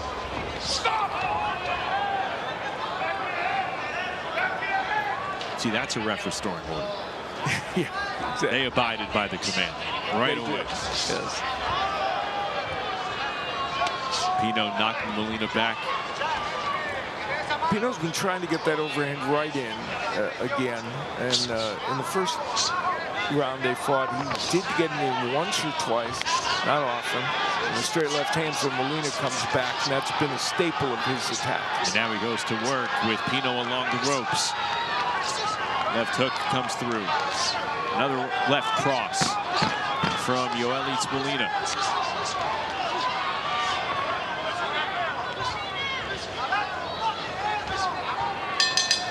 That'll do it.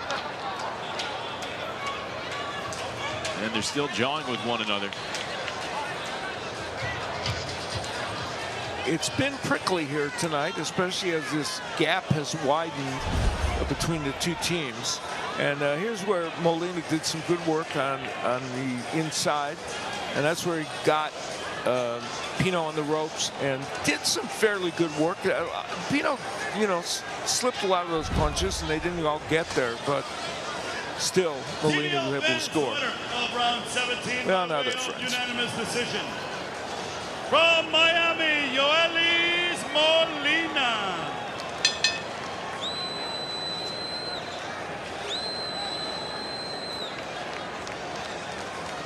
They really are friends. Okay.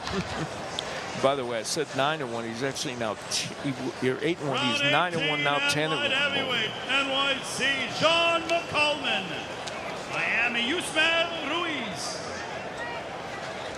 The season high in team points for Miami is 23, which they set back in week 1 with their 23-9 win over Dallas. And right now, up 18-4 is Yusmel Ruiz and Sean McCalman re-enter the ring for their second round tonight. McCalman picked up a split decision win over Ruiz in the 14th round. Yeah, McCalman ended up doing some pretty good work on the inside. They got involved in some testy action, and there was a lot of rough stuff on the inside, and it kind of suited McCalman because he ended up doing well during that period. Picked up the win, now 6-5 on the season. One of just 4 round wins for New York City thus far. And Ruiz fell to 8-4 for this season, and he was on a 5-fight winning streak.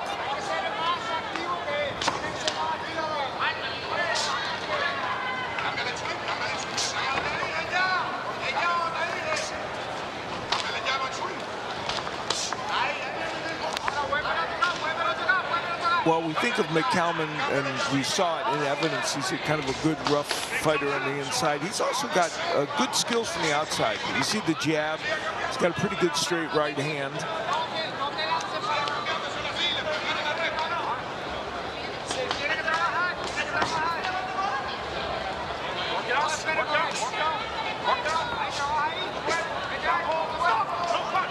Some of that nitty-gritty, frustrating stuff that you'd see at close range.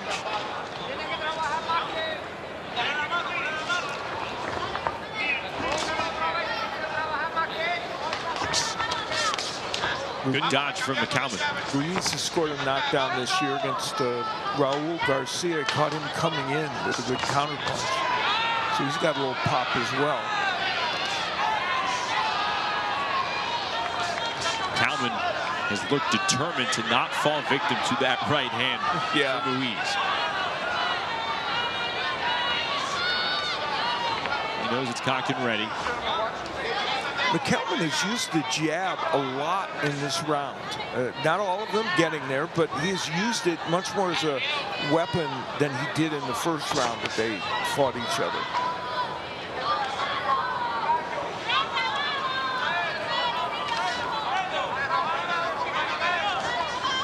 Jab that scores from Ruiz moments ago. Another left hand connect from Yusmel Ruiz.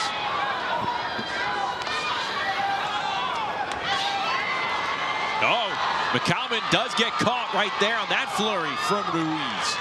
Yeah, he was deciding to slip everything and not block anything, and he did get nailed. McCalman fighting up at 175. He's normally a 168-pounder, but here in TBL, he's up at this weight. And for the most part, it has suited him. Wonder whether those 2 or 3 connects, they can make all the difference in a tight round like this. Yeah, that's a very good point. And he kind of allowed them to happen by just deciding to slip punches as opposed to getting away or blocking them. A close round like their first one was, and there was McCalman there kind of chucking a left hook, an awkward one. And this was that sequence where he did get hit by a couple of those. Not everything landed, but there were a few that snuck in there. This will be an interesting decision. TBL fans, the winner of round 18 by way of unanimous decision. From the Miami Assassins, Yusmel Ruiz. Round 19 at featherweight. NYC Natalie Sembolteca. Miami Samantha Ginnathan. So Yusmel Ruiz turns a split decision defeat into a unanimous decision win, round to round. Takes the 18th, Miami up 19-4. Here's Natalie Sembolteca and Samantha Ginnathan. This is an intriguing fight. It really is. Sembolteca very effective in beating Samantha Sosa, and Ginnathan did a great job in her match as well, beating Abriel Ingriana and getting a knockdown in the process. Ginnathan nearly double the age of Natalie Sembolteca. 35-year-old southpaw going up against the 18-year-old rookie. Ginnathan's now won 5 in a row.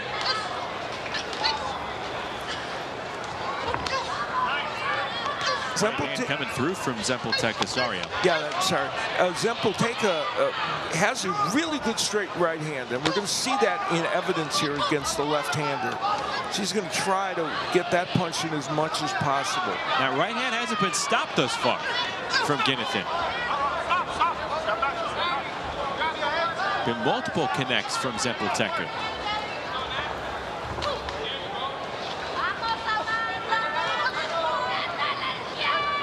It's extraordinary how much more confidence this season we are seeing Ginnathan fight with.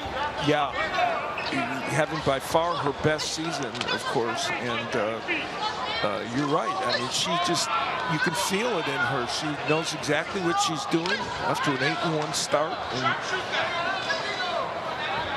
And you know, she started late in boxing in her early 30s, and she hasn't been boxing that long. So you would expect her to continue to get better. And she's a very good athlete, good competitor.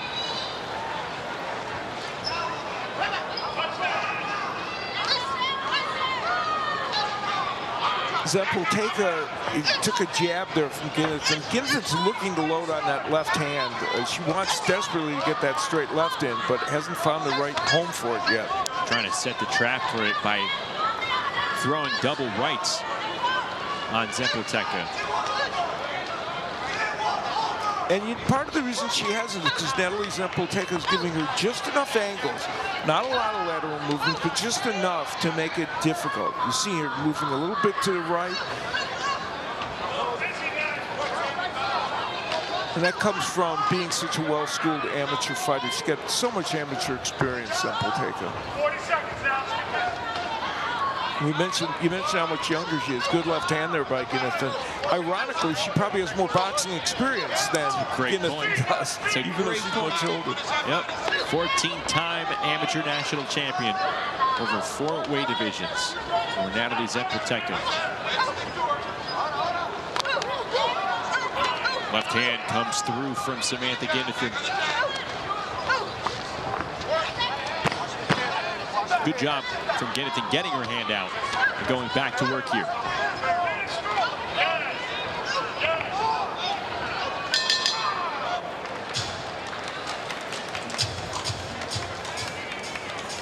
Not the easiest round to judge. Zempelteka had good moments early in the match, in the round, and then Ginnivan was able to come back with some nice left hands. Now Zempelteka getting some good work done. And the straight left hand from Ginnivan, which didn't get in as much as she wanted, but still did find a home occasionally. And that was a beautiful combination. That right jab turned into a right hook for Ginnivan.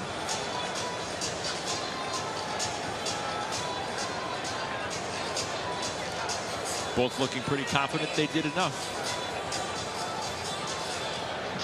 TBL fans, the winner of round 19 by way of split decision. From Miami, Samantha Ginnivan.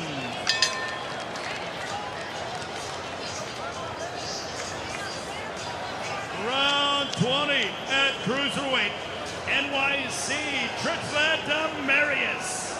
Miami, Uneski Gonzalez. So Miami keeps rolling. They've won 5 in a row. And here's Marius and Gonzalez. A round between 2 cruiserweights. They met back in the 15th. Gonzalez took a split decision there. Miami's up 20-4.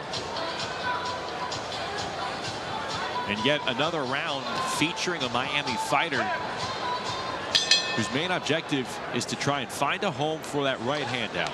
Yeah, and in the first meeting between his two, he did on a number of occasions, especially one of them that landed late in the round. And that was Uneski Gonzalez, I think, at his best in what we see from him. He's a very aggressive fighter, and when he can push forward and use the jab and then throw that overhand right, and he's got a real good left hook to the body as well. He can be a load handful once he gets on the inside because he's very physically strong. Marius's job right now is to figure out what he can do to counter him. He tried an uppercut just a moment ago, and it almost got there. Just sticking out that jab, not really throwing it with conviction, but it's slowing Gonzalez down a bit.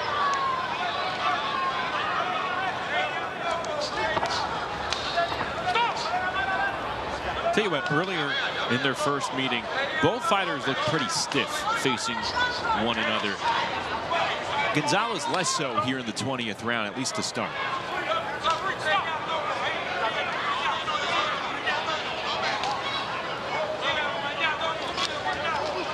Most of the Marius, split with Adrian Taylor. He's the only person to beat Taylor in season 4, so that was a pretty extraordinary effort on his part. He's trying to find that same magic here.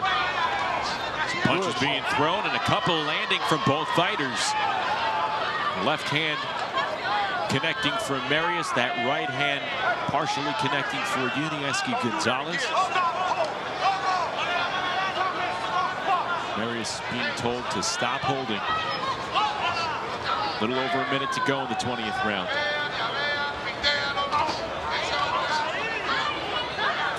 Gonzalez continues to throw that right hand. That one got in, but not as dramatically as some we've seen. Marius, I think, has had a better round this round. Oh, the left hand comes in and finds a home on Marius. But not right there. No. Focusing so much on where that right hand's coming from. The left, you have to watch out for it as well. Yeah, Gonzalez has a good left hook, especially to the body, but that one he moved up to the head. You see him cutting off the ring there. Gonzalez is good at doing that in all his years in boxing. And then this is a 40-year-old that doesn't fight like a 40-year-old.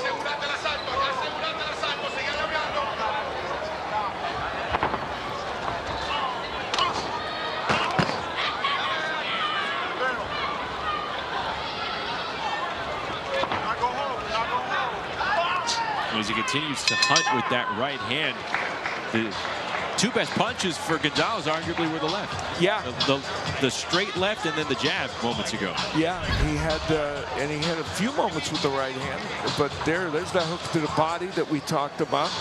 And Marius, well, that right hand stunned Marius early, but there's the hook, and it was a variety of punches from Gonzalez. And Marius tried to counter off the ropes and did so effectively on some occasions, but probably not enough. Ladies and gentlemen, the winner of round 20 by way of unanimous decision from Miami, Gonzalez. Gonzalez 2 for 2 tonight. Miami with a commanding 21-4 lead. We'll be back with the final 4 rounds after this.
One to 4, Miami on top of New York City. Let's go back inside the ring for the action with the 21st round. Ladies and gentlemen, round 21 at middleweight, NYC, Lauderdale, Miami, Giovanni Estella. Well, this was our round to watch at the beginning of the night, a rematch of a money round matchup between Lasha Gergliani and Giovanni Estella, two former New York City teammates. At 160 pounds, they fought to a split decision. Back in the 7th round, it was pretty competitive. And that was still a point in this match where the Gergliani was trying to see if they could edge back into it. And he gave it a great effort. It was just a very close round.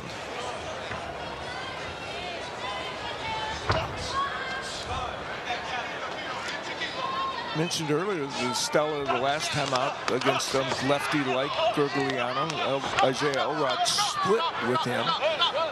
Though Elrod doesn't fight exactly like Gergliani, because Gergliani is a more get-in-your-face, aggressive guy, and Elrod will command from the outside, but still the left-handed stance is the same.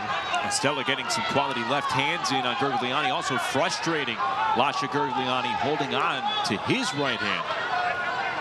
But as these two fight, we look back, Miami winning all but one of the money rounds here tonight. They won all but 3 of the middle rounds, as you see the work that Estella's been able to do this season with his new team in 2026. Yeah, it's turned out to be a good acquisition for them, that's for sure, and he has added to this star-studded team. Gergliano has done really some good work on the inside in this round. This is him at his best, when he can get inside on you and to really be busy and do a lot of work to the body and the head. This 35-year-old, he's a good volume puncher, especially in this one-round format, Right hand being launched by Gergliani with Estella near the ropes. Estella finding a home here at 160 pounds with this Miami team. And again, we see it, it's a common thread with some of the teams at the very top of the standings, the Philadelphias, the Vegases, Miami here. Their lineup seems pretty consistent, event to event. Yeah, that's a key factor, and you've mentioned that, and I think it really is important because it allows the coaches to place them right, and it allows there to be a consistency of performance. Skurdigliano doing, when he could do that, he's very, very effective. Estella landed some good counter punches a little while ago, but Skurdigliano is a good, solid body puncher when he's in this position as well. Stella, a fighter that won a round for New York City in the Mega Brawl last year, on the way to the Attitude, being crowned champions for a second time in Team Boxing League. And now he's trying to hope to do the same here for Miami. Yeah, he'd like to be in that same position for them.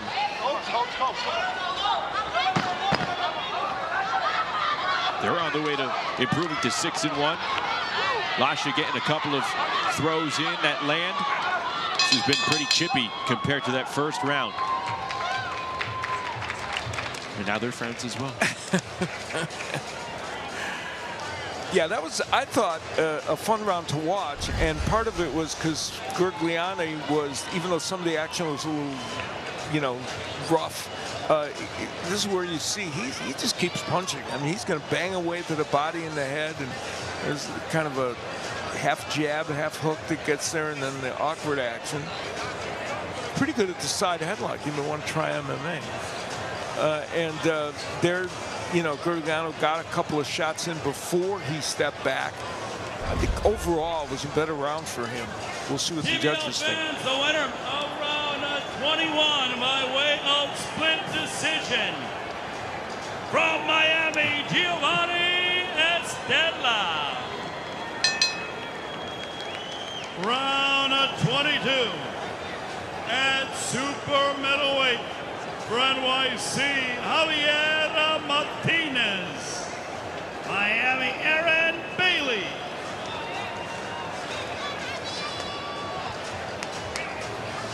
Second round of action between Martinez and Bailey tonight. Remember, when they fought last in the 13th, felt like if there were maybe 30 extra seconds on the clock, Martinez could have been in line for a stoppage. And we'll see how he applies that success against Bailey in this second round, who's making his TBL debut tonight. Yeah, there's no question that he was dangerously close to stopping him. Head coach Ryan O'Leary for the New York City Attitude, talking to an official about his Miami fighter, Aaron Bailey, fighting with white gloves on. Are they undoing the gloves?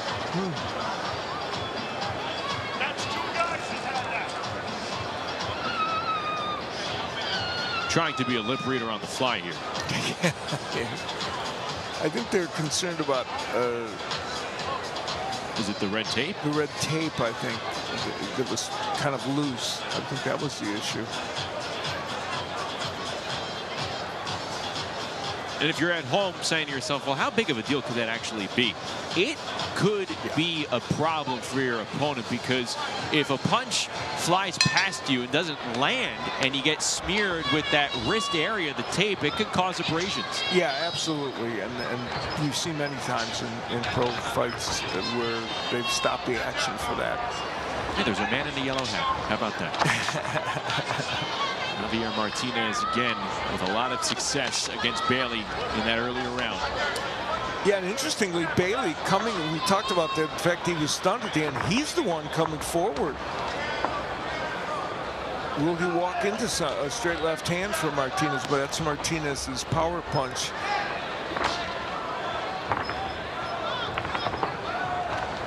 But then again, we mentioned that Bailey is from the bare knuckles background, so if you're in that, you're going to come forward.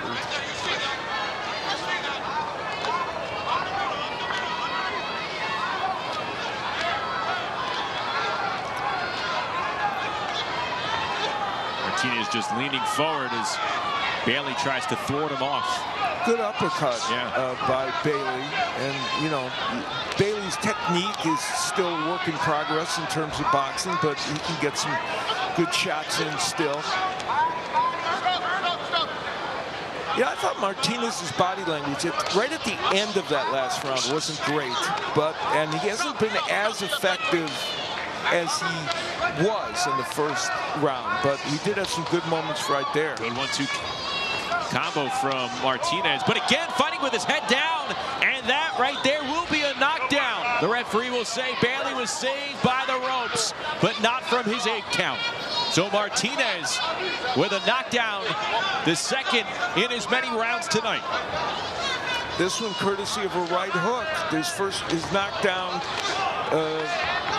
in the previous match that he had last week was from a straight left, and now is the right hook that does the damage. Yeah, I misspoke. That knockdown coming last week. He nearly had Bailey down in the prior round, but here he does score an extra point with 45 seconds to go. And now he's trying to throw some bombs. Yeah, he's really, again, as he did in the first round, he's got Bailey in some trouble.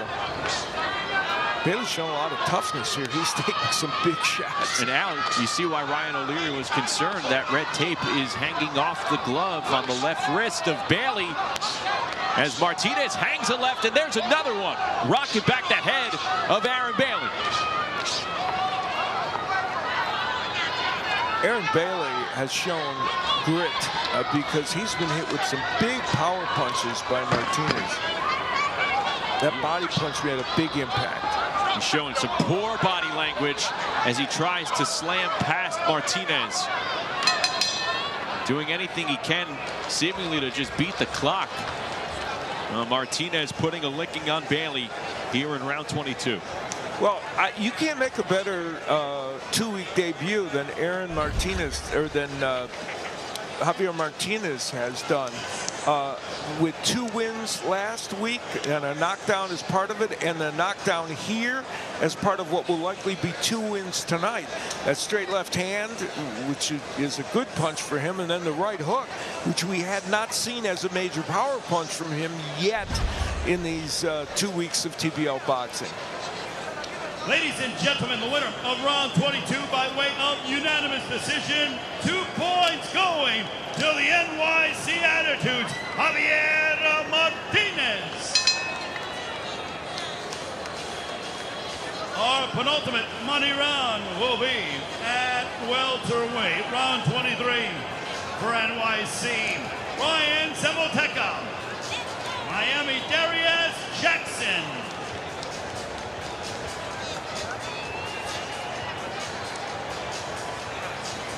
Penultimate round featuring a couple of welterweights, Zapoteca and Darius Jackson. Jackson won in the 5th round. Yeah, the difference in that match primarily was the hand speed of Darius Jackson. And of course, that he evened the score between these two because Zapoteca had a win over Jackson in the previous season. So now they're all knotted up. We'll see who gets the upper hand here.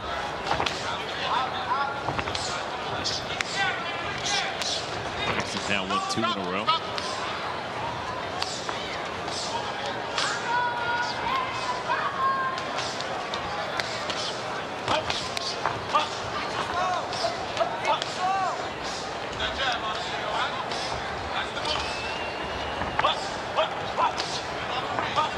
Right hand landing from Zapoteca. Yeah, he's got a good right hand and pretty good left hook as well. And he didn't get in position to throw that left hook much in the first encounter between these two. You made the point about the length of Darius Jackson and how it does impact fighters he's fighting, and you can see it here. Zapoteca not able to cut the distance between the 2 of them. And even though Jackson may be short on some of his punches, specifically the jab, it's causing the opponent to be slow with their timing in terms of a counter shot. But there's a good exchange right here between these two, and a right hand may have landed from Jackson. And you know what, that good exchange happened because Jackson moved in and was kind of wide with his punches. He got away from the exact thing we were saying was working for him, and instead decided to kind of just get inside and wing wide punches. And that's how he allowed Zapoteca to at least have a shot at landing some shots there. Quick rinse of the mouth guard for Darius Jackson, and we're back to action.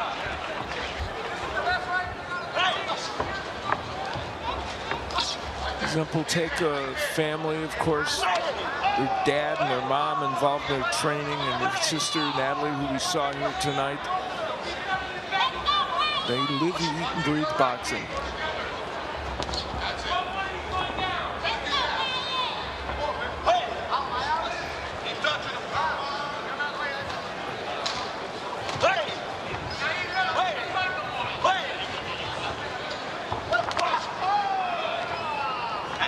Left hand is there from Jackson.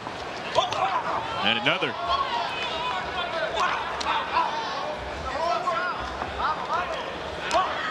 Both fighters feeling pretty confident. They're showing it in their body language. Zempelteka has landed better in this round than their first encounter.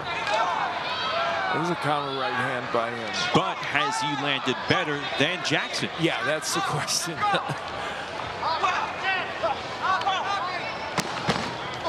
Jackson's been a little wider with his punches in this round, throwing uncharacteristically for him.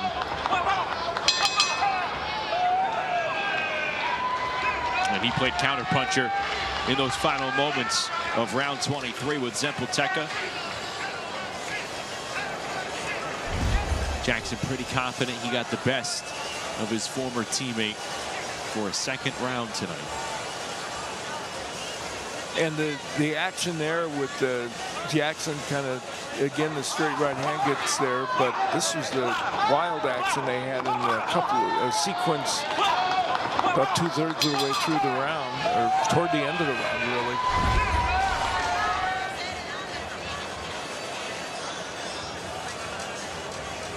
TBL fans, the winner of round 23 by way of split decision. From Miami, Darius Jackson.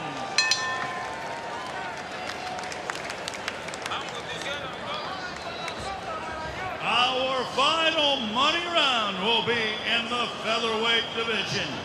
NYC, Alexander Castellano. Miami, Victor Abreu.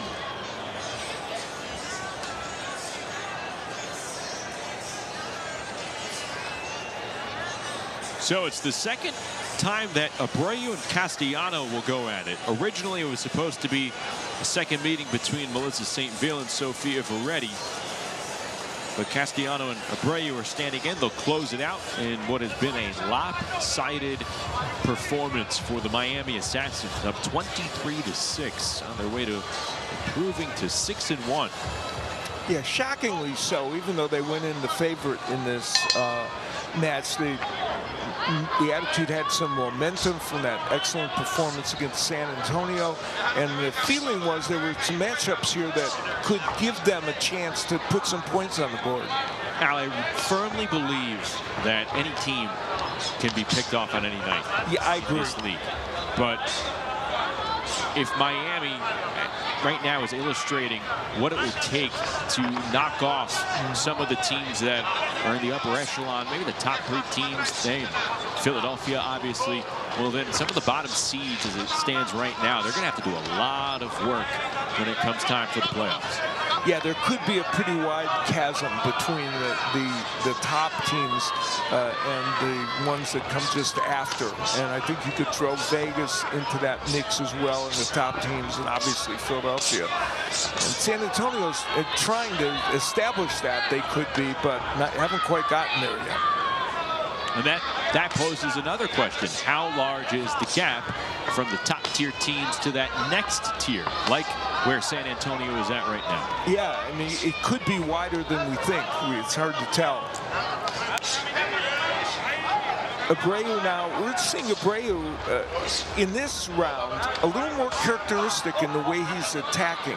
He was kind of more on the outside in their first encounter, and not being the Victor Abreu that gets in like this and rips hooks and does all that. And Castellanos a good counterpuncher, and we see a little evidence of that there.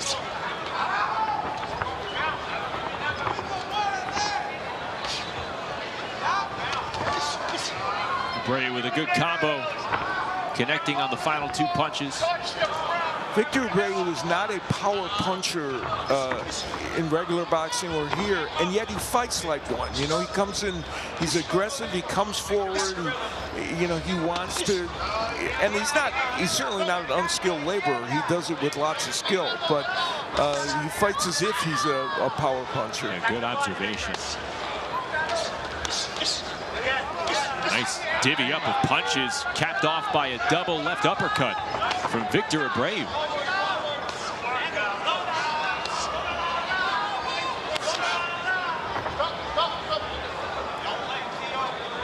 Castellanos just having a really hard time landing as Abreu comes inside.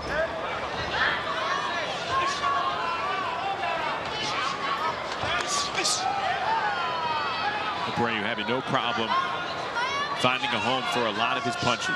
Yeah, and it's been a creative offense for him in this round. You're seeing an expansive bag from Victor Abreu in this 24th and final round on a night where Miami put a clinic on the visiting New York City attitude.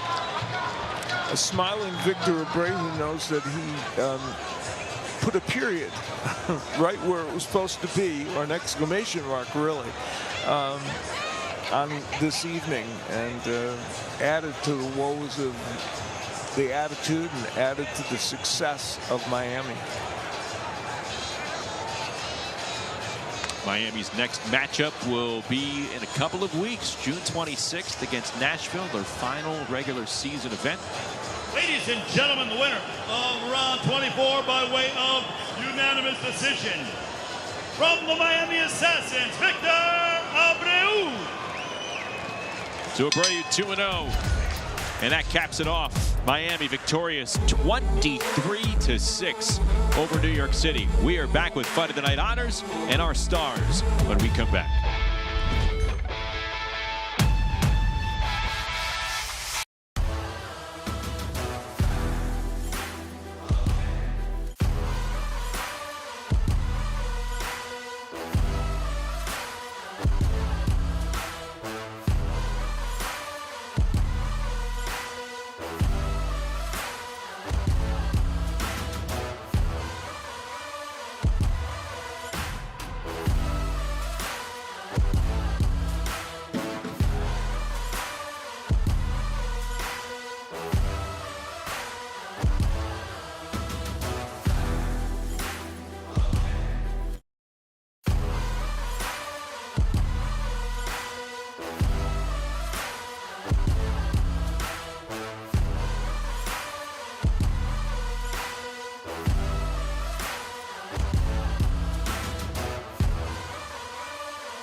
Team Boxing League is brought to you by Balance of Nature. In boxing, consistency beats intensity. Balance of Nature supplements help you stay consistent with ingredients of whole foods you can easily slot into your daily routine. Go to balanceofnature.com, use code TEAM, and start today. Miami wins convincingly. It's time now for our star of the fight, brought to you by Balance of Nature. It's round number 8, and it was a showstopper out from Luis Ortiz. Well, many twists and turns in this round. Luis Ortiz showing the power that we know he has, and for the world, it looked like Mallard was down down for the count, but instead, well, and he's hurt again by Ortiz, and he goes down again. But there would be, well, there's the ending of the fight. In between all that, there was also a knockdown for Nallard that added to the drama, but at the end, the power of Ortiz got the job done. 4 knockdowns inside that one lone round. 24-6, Miami wins it. Let's go back inside to Ray Flores. From the War Memorial Auditorium here in South Florida, your final score, the Miami Assassins 24, the NYC Attitude 6. Here are your 3 stars of the fight. The number 3 star from the NYC Attitude, super middleweight, Javier Martinez. Number 2 star, Miami Assassins featherweight, Samantha Ginnathan. Balance of Nature, number 1 star, Miami Assassins heavyweight, Luis King Kong Ortiz. Round of the night, round number 13, Javier Martinez and Aaron Bailey.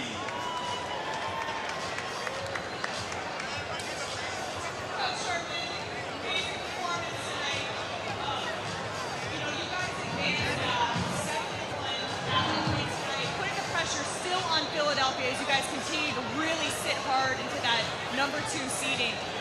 With a performance like tonight, as dominant as it was, what does it say about the mindset and the championship focus of your team? Well, for one, New York is a very, very good team. Last year, same scenario, snuck up, won it all. So you can't underestimate a team like New York. Those coaches, they're very tuned in with their fighters, how they want to do it. They're very experienced. So we're definitely not taking them for granted.